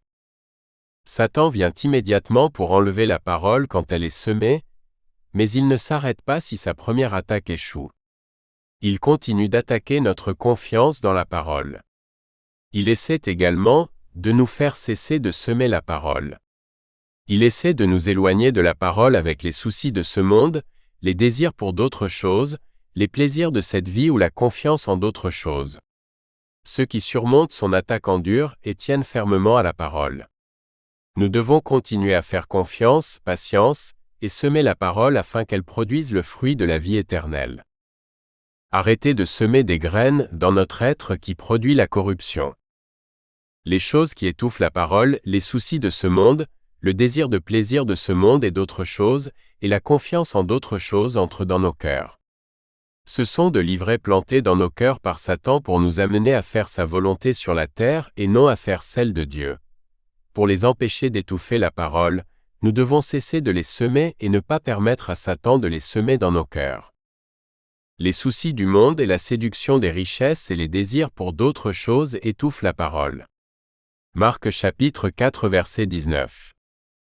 Graine a généralement le pouvoir de donner la vie et de créer. La semence corrompue que Satan sème est opposée. Il donne la mort et a le pouvoir de détruire. Il est incompatible avec la vie éternelle. Si nous continuons à semer des graines corrompues dans nos cœurs, cela étouffera la parole et l'empêchera de porter le fruit de la vie éternelle en nous. Entrez en union avec Dieu. Jésus dit que si nous gardons ses commandements, nous l'aimons et si nous l'aimons, lui et Dieu s'uniront avec nous. Celui qui a mes commandements et les garde, c'est lui qui m'aime. Maintenant, celui qui m'aime sera aimé de mon Père. Et je l'aimerai, et je me montrerai à lui. Si quelqu'un m'aime, il tiendra ma parole, et mon Père l'aimera, et nous viendrons à lui et ferons un foyer avec lui. Jean chapitre 14 versets 21 et 23. Nous entrons en union avec Dieu, plutôt il entre en union avec nous, quand nous l'aimons et tenons ses commandements. Garder ses commandements exige que nous éradiquions les désirs corrompus de nos cœurs pierreux, et semons la parole de Dieu dans nos cœurs pour créer un nouveau cœur. Faire cela va nous causer à vouloir et à faire la volonté de Dieu, à obéir à ses commandements. Si nous aimons Dieu, nous le ferons. Si nous ne sommes pas disposés à rejeter les désirs corrompus et à semer sa parole dans nos cœurs afin qu'elle fonctionne en nous pour vouloir et pour faire sa volonté, alors nous ne l'aimons pas, et il ne s'unira pas avec nous. Il ne peut pas s'unir à nous parce que nous sommes toujours corrompus, brisant le shalom et faisant naître la mort. Restez en union avec Dieu. Dieu dit que si sa parole demeure en nous, nous allons rester en union avec lui, et que c'est la vie éternelle. Laissez ce que vous avez entendu, dès le commencement demeure en vous. Si ce que vous avez entendu dès le commencement demeure en vous, vous aussi vous demeurerez dans le Fils et dans le Père. Et c'est la promesse qu'il nous l'a promis, la vie éternelle. 1 Jean chapitre 2 versets 24 et 25. Ainsi, nous restons en union avec Dieu en gardant sa parole demeurant en nous, en la semant continuellement dans nos cœurs et en la protégeant d'être enlevée ou étouffée. Chapitre 12. Mesurer notre alignement avec la vie éternelle. Nous n'avons pas à mesurer notre alignement avec la vie éternelle pour la recevoir ou pour y entrer, mais à défaut de le faire, nous pourrions ne pas la recevoir et ne pas y entrer. Si nous mesurons notre alignement et percevons que nous ne sommes pas alignés, alors nous avons la possibilité de faire les corrections nécessaires et de recevoir la vie éternelle. Si nous ne sommes pas alignés et ne mesurons pas, alors nous pourrons ne pas recevoir et entrer dans la vie éternelle. Donc, bien que cela ne soit pas obligatoire, mesurer notre alignement avec la vie éternelle est une chose sage à faire. Mesurer notre alignement avec la vie éternelle nous aide de 4 façons différentes. Il nous aide à valider les fournitures et les processus pour recevoir et entrer dans la vie éternelle. La fourniture et le processus pour recevoir la vie éternelle doivent correspondre aux mesures qui témoignent que nous l'avons reçue. Mesurer notre alignement mesure également la fourniture et le processus que nous suivons pour recevoir la vie éternelle. Si nous ne sommes pas alignés, la fourniture et le processus que nous suivons peuvent ne pas être suffisamment précis et complets. Mesurer notre alignement mesure notre suivi de la fourniture et du processus. Si nous ne sommes pas alignés, il se peut que nous ne suivions pas la fourniture et le processus de manière précise et complète. Enfin, si nous mesurons notre alignement avec la vie éternelle et apprenons que nous l'avons reçue, alors nous grandissons en véritable confiance. La fourniture de Dieu pour mesurer notre alignement avec la vie éternelle. Dieu nous a donné 3 choses pour mesurer notre alignement avec la vie éternelle. Il envoie l'Esprit de vérité pour nous guider, Jésus nous a dit comment nous serons mesurés, et le livre de 1 Jean chapitre nous donne un certain nombre de mesures d'alignement avec la vie éternelle. Je vous ai écrit ces choses qui croient au nom du Fils de Dieu, afin que vous sachiez que vous avez la vie éternelle. Zoé. 1 Jean chapitre 5 verset 13. L'Esprit de vérité. Dans 1 Jean, Dieu nous dit que nous savons si nous sommes alignés avec la vie éternelle par la conduite de l'Esprit de vérité. Nous savons qu'il demeure en nous, par l'Esprit qu'il nous a donné. 1 Jean chapitre 3 verset 24. En cela, nous savons qu'en lui nous restons et lui en nous, à cause de son Esprit qu'il nous a donné. 1 Jean chapitre 4 versets 12 et 13. Ils nous disent aussi comment discerner l'esprit de vérité qui nous guide de l'esprit d'erreur, essayant de nous tromper. Ne croyez pas chaque esprit, mais testez les esprits pour voir s'ils viennent de Dieu, car de nombreux faux prophètes sont sortis dans le monde. Par cela, vous connaissez l'Esprit de Dieu. Tout esprit qui confesse que Jésus-Christ est venu dans la chair vient de Dieu, et tout esprit qui ne confesse pas Jésus n'est pas de Dieu. 1 Jean chapitre 4 versets 1 et 2. Pour plus d'informations sur le discernement de la direction de l'Esprit de vérité, voir mon livre, Le travail accompli par le Saint-Esprit pour nous guider dans la vérité. Chaque fois que nous mesurons quelque chose, il est important que notre mesure soit honnête et impartiale. C'est encore plus important lorsque l'on mesure quelque chose d'aussi critique que notre alignement avec la vie éternelle. Une mesure biaisée ne nous sert à rien. Cela peut entraîner notre incapacité à recevoir et à entrer dans la vie éternelle. L'Esprit de vérité perçoit la vérité avec exactitude et complète, et est un témoin impartial. Il connaît les mesures de l'alignement avec la vie éternelle, et il sait si nous sommes alignés. Nous pouvons compter sur son témoignage. Père, au nom de Jésus, envoie ton Esprit de vérité pour me guider dans la vérité de l'alignement avec la vie éternelle. Mesure de notre alignement avec la vie éternelle. Les mesures de notre alignement avec la vie éternelle tiennent compte de la nature de nos êtres. Comme un arbre produit des fruits selon la nature de la vie en son sein, nous produisons des fruits selon la nature de la vie en nous. Jésus dit que la nature de notre vie sera perçue par nos fruits. Nous sommes examinés, Dieu pèse nos cœurs, pour discerner si la nature de la vie en nous est compatible avec la parole de Dieu demeurant en nous. Notre demeurant en union avec Dieu. Notre avoir reçu la vie éternelle. Dieu dit que le fruit compatible avec ces choses est amour, obéir, marcher dans la vérité, la lumière, être droit. Faites la volonté de Dieu. Confiance.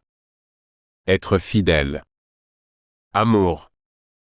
L'amour est un mode de vie, la façon dont une personne prie, planifie, agit, parle, pense, désire et croit. L'amour est un mode de vie caractérisé par un désir actif que les autres vivent une vie de shalom. Paix, tranquillité, sécurité, bien-être, santé, contentement, succès, confort, intégrité, vérité, prospérité, bonne relation entre eux, Dieu, leurs voisins et la création. Je me suis grandement réjoui de voir certains de vos enfants marcher dans la vérité, tout comme nous a été commandé par le Père. 2 Jean chapitre 1 verset 4. Je n'ai pas de plus grande joie que d'entendre que mes enfants marchent dans la vérité. 3 Jean chapitre 1 verset 4. Je souhaite avant tout que vous puissiez prospérer et être en bonne santé, tout comme votre âme prospère. 3 Jean chapitre 1 verset 2. L'amour est aussi un mode de vie caractérisé par l'obéissance à Dieu. Par cela, nous savons que nous aimons les enfants de Dieu, lorsque nous aimons Dieu et obéissons à ses commandements. En fait, c'est l'amour de Dieu, garder ses commandements. 1 Jean chapitre 5 versets 2 et 3. Et c'est l'amour, que nous marchons selon ses commandements. 2 Jean chapitre 1 verset 6. Celui qui a mes commandes et les garde est celui qui m'aime. Jean chapitre 14 verset 21. Quiconque m'aime obéira à mon enseignement. Jean chapitre 14 verset 23. Si nous aimons, nous ne convoitons ni n'envions. Nous sommes contents et reconnaissants. Nous ne nous vantons pas, cherchons à nous glorifier. Nous ne sommes pas fiers, nous ne nous croyons pas capables de discerner la vérité sans l'aide de Dieu. Nous sommes humbles, nous nous soumettons à la mesure de vérité de Dieu pour discerner toutes choses. Nous ne nous comportons pas de manière inappropriée, entravant Shalom. Nous ne sommes pas égoïstes. Nous ne sommes pas facilement provoqués. Nous ne tenons pas de registre des torts. Nous sommes miséricordieux et indulgents. Nous ne nous réjouissons pas du mal. Nous nous réjouissons de la vérité. Nous ne faisons pas de mal à notre prochain. Nous travaillons pour contribuer Shalom à notre voisin. Nous sommes patients. Nous sommes gentils, doux, compréhensifs. Nous sommes fidèles. Nous sommes dignes de confiance. Nous protégeons toujours. Nous faisons toujours confiance à Dieu et à sa fourniture. Nous espérons toujours en Dieu, nous attendons avec confiance que les représentations de la réalité de Dieu soient vraies. Nous endurons toujours. Si nous aimons, nous ne sommes pas égoïstes. Nous ne cherchons pas pour nous-mêmes. Si nous aimons, nous ne détestons pas. Nous ne souhaitons pas de mal aux autres. Une personne qui prétend continuer à vivre en union avec lui devrait mener sa vie comme il l'a fait. Aimer les autres comme il nous a aimés. 1 Jean chapitre 2 verset 6. Quiconque prétend être dans cette lumière tout en détestant son frère est toujours dans le noir. La personne qui continue d'aimer son frère reste dans la lumière. 1 Jean chapitre 2 versets 9 et 10. Quiconque ne parvient pas à aimer son frère n'est pas né de Dieu. 1 Jean chapitre 3 verset 10. La personne qui ne parvient pas à aimer est toujours sous le pouvoir de la mort. 1 Jean chapitre 3 verset 14. Si nous nous aimons, Dieu reste uni avec nous. 1 Jean chapitre 4 verset 12. Dieu est amour, et ceux qui restent dans cet amour restent unis avec Dieu et Dieu reste uni avec eux. 1 Jean chapitre 4 verset 16. Nous savons que nous sommes passés de la mort à la vie, parce que nous aimons toujours les frères. 1 Jean chapitre 3 verset 14. L'amour est la principale caractéristique de la vie éternelle. C'est la mesure définitive d'avoir reçu la vie éternelle. Si la parole de Dieu qui demeure en nous produit continuellement le fruit de l'amour, alors elle produit également le fruit de la vie éternelle. Obéissez à Dieu. Obéir à Dieu est une caractéristique clé de l'amour. C'est aussi une autre des mesures d'être en union avec Dieu et d'avoir reçu la vie éternelle. Si nous prétendons avoir une communion avec lui pendant que nous marchons dans l'obscurité, nous mentons et ne vivons pas la vérité. 1 Jean chapitre 1 verset 6. Nous pouvons être sûrs que nous sommes en union avec lui, si nous obéissons à ses ordres. 1 Jean chapitre 2 verset 3. Celui qui dit « J'ai été en union avec lui et son commandement ne tient pas », c'est un menteur et la vérité n'est pas en lui. 1 Jean chapitre 2 verset 4. Si quelqu'un continue de faire ce qu'il dit, alors vraiment l'amour pour Dieu a été amené à son but en lui. C'est ainsi que nous sommes sûrs que nous sommes unis à lui. 1 Jean chapitre 2 verset 5. Celui qui dit qu'il reste en union avec lui, doit marcher comme il a marché. 1 Jean chapitre 2 verset 6. Quiconque reste en lui ne pêche pas, tous ceux qui pêchent ne l'ont ni vu ni uni à lui. 1 Jean chapitre 3 verset 6. Voici comment distinguer clairement les enfants de Dieu de ceux de l'adversaire, quiconque ne fait pas de droiture n'est pas de Dieu. 1 Jean chapitre 3 verset 10. Celui qui obéit à ses commandements reste uni avec lui, et lui avec eux. 1 Jean chapitre 3 verset 24. Si quelqu'un reconnaît que Jésus est le Fils de Dieu, Dieu reste uni avec lui et lui avec Dieu. 1 Jean chapitre 4 verset 15. Nous reconnaissons Jésus en obéissant à Dieu. Nous le renions lorsque nous n'obéissons pas. Voir Tite 1 verset 16. La Bible nous dit également des éléments clés de la volonté de Dieu pour tout le monde. Choisissez la peur du Seigneur.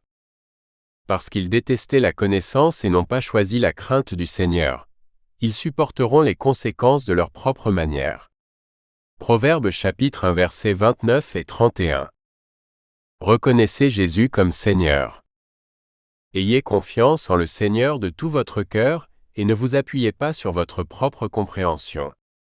Dans toutes vos voies, reconnaissez-le, en tant que Seigneur et guide vers la vérité, et il rendra vos sentiers droits. Proverbes chapitre 3 versets 5 et 6. Sommet la parole de Dieu dans notre cœur, gardez-la pour qu'elle produise des fruits. Quant à ceux-là dans la bonne terre, ce sont ceux qui, entendant la parole, la tiennent fermement dans un cœur honnête et bon, et portent du fruit avec patience. Luc chapitre 8 verset 15. Repentir. Dieu ordonne à tout le monde partout de se repentir, car il a fixé un jour où il jugera le monde. Actes chapitre 17 versets 30 et 31. Soyez purifiés du péché. Si nous confessons nos péchés, il est fidèle et juste pour nous pardonner nos péchés et pour nous purifier de toute iniquité. 1 Jean chapitre 1 verset 9. Éradiquez ce qui cause le péché de notre être. Si votre œil droit vous provoque péché, arrachez-le et jetez-le. Car il vaut mieux que vous perdiez un de vos membres que votre corps entier soit jeté en enfer. Et si votre main droite vous provoque péché, coupez-la et jetez-la. Car il vaut mieux que vous perdiez un de vos membres que votre corps tout entier se retrouve en enfer. Matthieu chapitre 5 versets 29 et 30, chapitre 18 versets 8 et 9 et Marc chapitre 9 versets 43 à 47. Aimez comme Jésus nous aime. Un commandement nouveau que je vous donne, que vous aimez les uns les autres, comme je vous ai aimés. Vous aussi vous aimez les uns les autres. Jean chapitre 13 verset 34. Ceci est mon commandement, vous aimez les uns les autres comme je vous ai aimés. Jean chapitre 15 verset 12. Chapitre 13, Entrée dans la vie éternelle. Ayant reçu la vie éternelle, nous devons la garder jusqu'au moment où nous quittons cette vie temporelle. Ensuite, si nous avons suivi une représentation de la vie éternelle suffisamment précise et complète, nous serons autorisés à entrer dans la partie post-temporelle de la vie éternelle. Restez fidèles. Garder la vie éternelle nous oblige à être fidèles, continuer à faire et à être ce que nous avons promis à Dieu de faire et d'être sans déviation. Lorsque nous entrons dans la nouvelle alliance de Dieu, nous nous engageons à recevoir les lois de Dieu dans nos esprits et les écrire dans nos cœurs. Éradiquer nos cœurs de pierre, ce qui nous fait pécher. Recevoir un nouveau cœur de Dieu, afin que nous vivions en faisant sa volonté. Être le peuple de Dieu. Ne pêche plus, éradique et garde ce qui cause le péché de notre être. Vivre avec une conscience propre. Laisser complètement notre ancienne vie, vivre selon notre volonté et nos désirs. Vivre pour faire la volonté de Dieu. Ce sont les choses que nous devons faire pour recevoir la vie éternelle. Ce sont les choses dont nous avons besoin pour être fidèles et continuer à faire pour garder la vie éternelle, jusqu'à la fin de cette vie temporelle. Jésus nous dit que nous devons rester fidèles pour entrer dans la vie éternelle. Il nous donne l'ordre d'être fidèles, et nous dit également que nous serons mesurés pour notre fidélité. Sois fidèle jusqu'à la mort, et je te donnerai la couronne de vie. Apocalypse chapitre 2 verset 10. Qui donc est le serviteur fidèle et sage, que son maître a placé sur sa maison, pour leur donner leur nourriture au bon moment? Béni soit le serviteur que son maître trouvera ainsi quand il viendra. En vérité, je vous le dis, il l'établira sur tous ses biens. Mais si ce méchant serviteur se dit, « Mon maître est retardé », et commence à battre ses compagnons de service et mange et boit avec des ivrognes, le maître de ce serviteur viendra un jour où il ne l'attend pas et à une heure, il ne le sait pas et le coupera en morceaux, et le mettra avec les hypocrites. Dans cet endroit il y aura des pleurs et des grincements de dents. Matthieu chapitre 24 versets 45 à 51. Imaginez si le jeune et riche souverain Marc chapitre 10 versets 17 et 19 à 24, aussi Matthieu chapitre 19 versets 16 à 30 et Luc chapitre 18 versets 18 à 30, avaient fait confiance aux paroles de Jésus, s'étaient détournés de la confiance dans les richesses, avaient vendu tout ce qu'il avait et a suivi Jésus. Après un certain temps, il est pressé par les soucis de ce monde, les tribulations ou la persécution, des choses qu'il aurait utilisé ses richesses pour éviter. Il se détourne de sa confiance en Jésus et cherche à regagner des richesses. Dieu dit que le dernier état d'une telle personne serait pire que le premier. Si, après avoir échappé à la souillure du monde grâce à la connaissance du Seigneur et Sauveur Jésus-Christ, ils y sont de nouveau enchevêtrés et vaincus, le dernier état est devenu pire pour eux que le premier. Car il vaudrait mieux pour eux ne pas connaître la voie du droiture que, après l'avoir connue, se détourner du saint commandement qui leur a été délivré. 2 Pierre chapitre 2 versets 20 et 21. Nous avons besoin d'endurance, de patience et de constance rester fidèles. La première étape pour rester fidèle est de devenir fidèle. Rester fidèle, c'est résister et surmonter les principautés et les pouvoirs qui s'efforcent constamment de nous détourner de la confiance, de la reconnaissance de Jésus comme Seigneur et du maintien d'une nature changée. La fidélité ou l'infidélité fait partie de la nature de notre être. Par la désobéissance d'Adam, nous avons été rendus infidèles par la nature, mais par la miséricorde de Dieu, nous pouvons être purifiés de l'infidélité. En recevant la parole de Dieu implantée dans nos cœurs, en déracinant et en rejetant l'ivraie de l'infidélité, nous devenons par une nouvelle nature créée par Dieu fidèle. Nos fidèles restant dans la confiance et reconnaissant que Jésus est Seigneur dépendent de nos fidèles restant dans notre nature changée. Ceci est le champ de bataille clé. Tout est gagné ou perdu ici. Gardez votre cœur avant tout, car il détermine le cours de votre vie. Proverbe chapitre 4 verset 23. Nous sommes par nature la poussière de la terre. Ecclésiaste 3h20. Comme la poussière de la terre, nous produisons des fruits selon la nature de la graine plantée en nous. Une bonne semence, la parole de Dieu, a un pouvoir créateur et vivifiant et produira le shalom, la prospérité et la vie. Cela produira en nous la volonté et le pouvoir d'accomplir la volonté de Dieu. La semence corrompue, les paroles de Satan a un pouvoir destructeur et mortel et produira la destruction et la mort. Cela produira en nous la volonté et le pouvoir d'accomplir les désirs de Satan. Voir Jean chapitre 8 verset 44. Jésus est la parole de Dieu faite chair. La nature de son être est la nature de la parole de Dieu, créatrice et vivifiante. Satan a attaqué Jésus en essayant de changer la nature de Jésus, en essayant de semer des graines corrompues dans son cœur. Son attaque avait fonctionné avec Adam et Ève. Ils ont reçu la semence de Satan et sa semence a corrompu leur nature et produit la mort, pour eux et pour leurs descendants.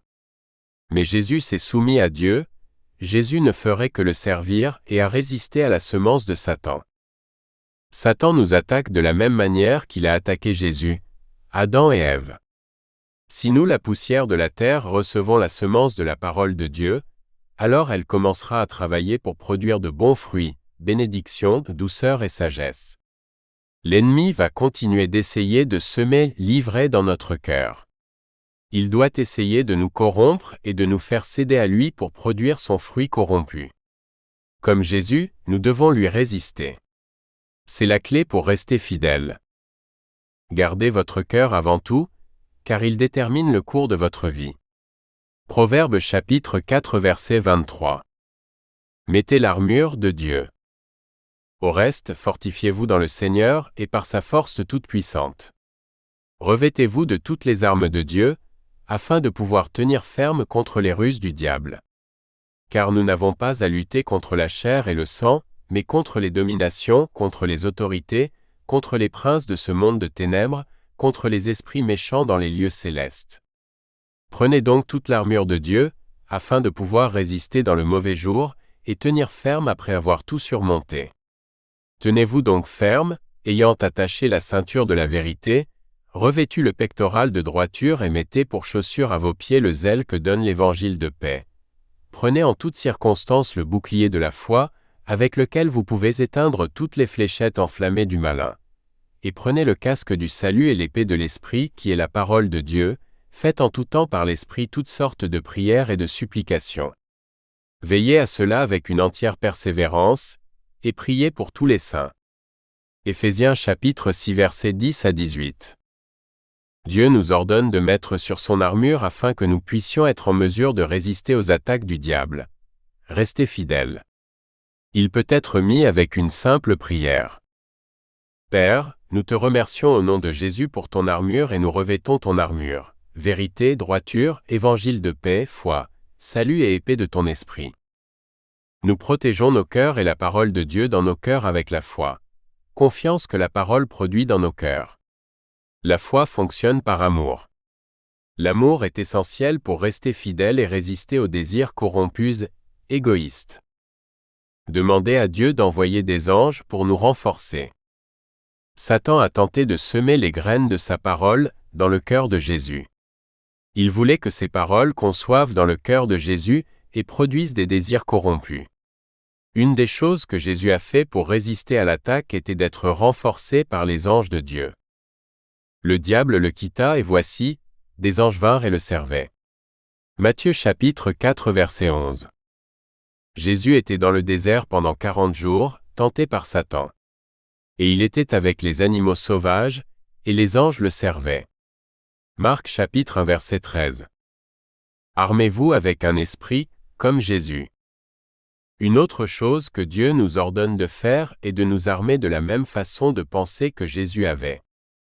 Puisque donc le Christ a souffert dans la chair, armez-vous de la même façon de penser, car celui qui a souffert dans la chair a cessé de pécher, afin de vivre le reste du temps dans la chair non plus pour les passions humaines, mais pour la volonté de Dieu. 1 Pierre chapitre 4 versets 1 et 2. Jésus' façon de penser est d'offrir son corps comme un sacrifice vivant. Romains chapitre 12 verset 1. Vivre sa vie pour la volonté de Dieu et non pour ses propres désirs. 1 Pierre chapitre 4 verset 2. Confier son être à Dieu.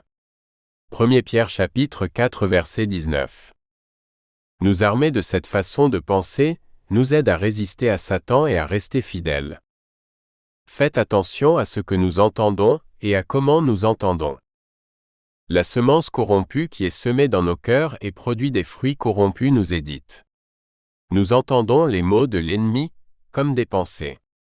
Jésus nous dit de prêter attention à ce que nous entendons et de prêter attention à comment nous entendons. Faites très attention à ce que vous entendez. Marc chapitre 4 verset 24. Réfléchissez bien à ce que vous entendez. Marc chapitre 4 verset 24.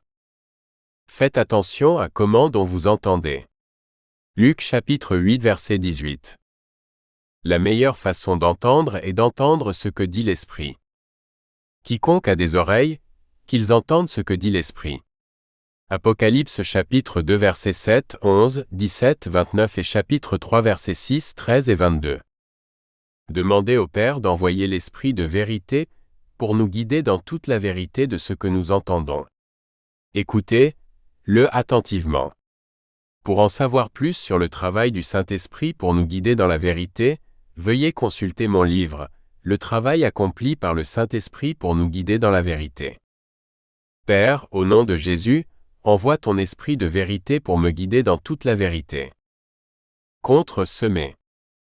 Il est particulièrement important d'être ferme dans le contre-semer, afin de renforcer les zones où nous étions autrefois vulnérables. Rester fidèle dépend de ce que nous semons, ou permettons d'être semés, dans nos cœurs. Le contre-semer est un élément clé du semis de la parole de Dieu pour rester fidèle. Rester reconnaissant. Ne pas être reconnaissant est un grand danger qui est souvent négligé.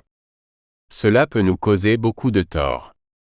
Considérez les conséquences de ne pas être reconnaissant énumérées dans Romains chapitre 1. Connaissant Dieu, ils ne l'ont pas glorifié comme Dieu, et ils n'ont pas été reconnaissants, mais ils sont tombés dans la folie dans leurs pensées, et leur cœur sans compréhension s'est obscurci. Ils étaient remplis de toutes sortes d'iniquités, de mal, de cupidité, de malice. Ils sont pleins d'envie, de meurtre, de querelles, de fraude, de malice. Ce sont des commérages, des calomniateurs, des haïsseurs de Dieu, insolents, hautains, vantards, inventeurs du mal, désobéissants aux parents, insensés, infidèles, sans cœur, impitoyables. Romains chapitre 1 versets 21 et 29 à 31. Chapitre 14. La vérité sur la vie éternelle et faire des disciples. Jésus nous ordonne de faire des disciples. Lorsque nous faisons des disciples, nous faisons ceux qui suivent Jésus, suivent la direction de l'Esprit de vérité que Jésus a demandé au Père d'envoyer pour nous guider, et suivons une représentation de la vie éternelle. Nous avons une grande responsabilité de faire une représentation de la vie éternelle suffisamment précise et complète pour que ceux qui la suivent reçoivent la vie éternelle. Il vaudrait mieux pour eux que nous ne fassions aucune représentation de la vie éternelle que d'en faire une qui ne soit pas suffisamment précise et complète. Nous rendrons compte de la représentation de la vie éternelle que nous faisons. Il vaudrait beaucoup mieux pour nous que nous ne fassions aucune représentation que d'en faire une qui n'est pas suffisamment précise et complète. Faire des disciples de la vie éternelle. Les personnes qui ont besoin de la vie éternelle peuvent se trouver à différents moments de la vie. Pour certains, la vie peut être difficile et ils cherchent une vie meilleure. Pour d'autres, la vie se déroule bien selon leur compréhension et ils ne cherchent qu'à continuer comme ils sont. Certains peuvent ne suivre aucune représentation de la vie éternelle. Certains peuvent en suivre un qui n'est pas suffisamment précis et complet. En fin de compte, ils ont tous besoin de la même chose, une représentation de la vie éternelle suffisamment précise et complète pour pouvoir la suivre et la recevoir, et entrer dans la vie éternelle. Une représentation de la vie éternelle suffisamment complète et beaucoup à partager avec une personne. Pour aider la personne à le recevoir, il peut être préférable de commencer par un aperçu des éléments essentiels. Voici un exemple de plan. La conversation peut commencer à n'importe quel point du plan. Une vie avec laquelle nous ne sommes pas nés. Il y a un type de vie disponible à nous, avec lequel nous ne sommes pas nés. Cette vie est caractérisée par le shalom amour, paix, vérité et liberté, y compris l'absence de peur et d'anxiété. C'est la vie éternelle, et nous pouvons y participer maintenant pendant notre vie temporelle. Notre état actuel. Nous naissons avec un type de vie caractérisé par des désirs corrompus. Ces désirs sont incompatibles avec la vie éternelle. Pour recevoir la vie éternelle, nous devons éradiquer les désirs corrompus de notre être. Fourniture de Dieu. Dieu nous a donné des fournitures pour nous aider à éradiquer les désirs corrompus, à devenir compatibles avec la vie éternelle et à la recevoir. Dieu envoie son esprit de vérité pour nous guider dans toute la vérité. Si nous le lui demandons, il l'enverra pour nous guider dans la vérité de la vie éternelle. C'est un bon endroit pour une prière pour demander à Dieu d'envoyer l'esprit de vérité pour nous guider, nous et le ou les auditeurs, dans la vérité de la vie éternelle. Dieu nous a donné la vie éternelle et cette vie est dans sa parole. Que devons-nous faire?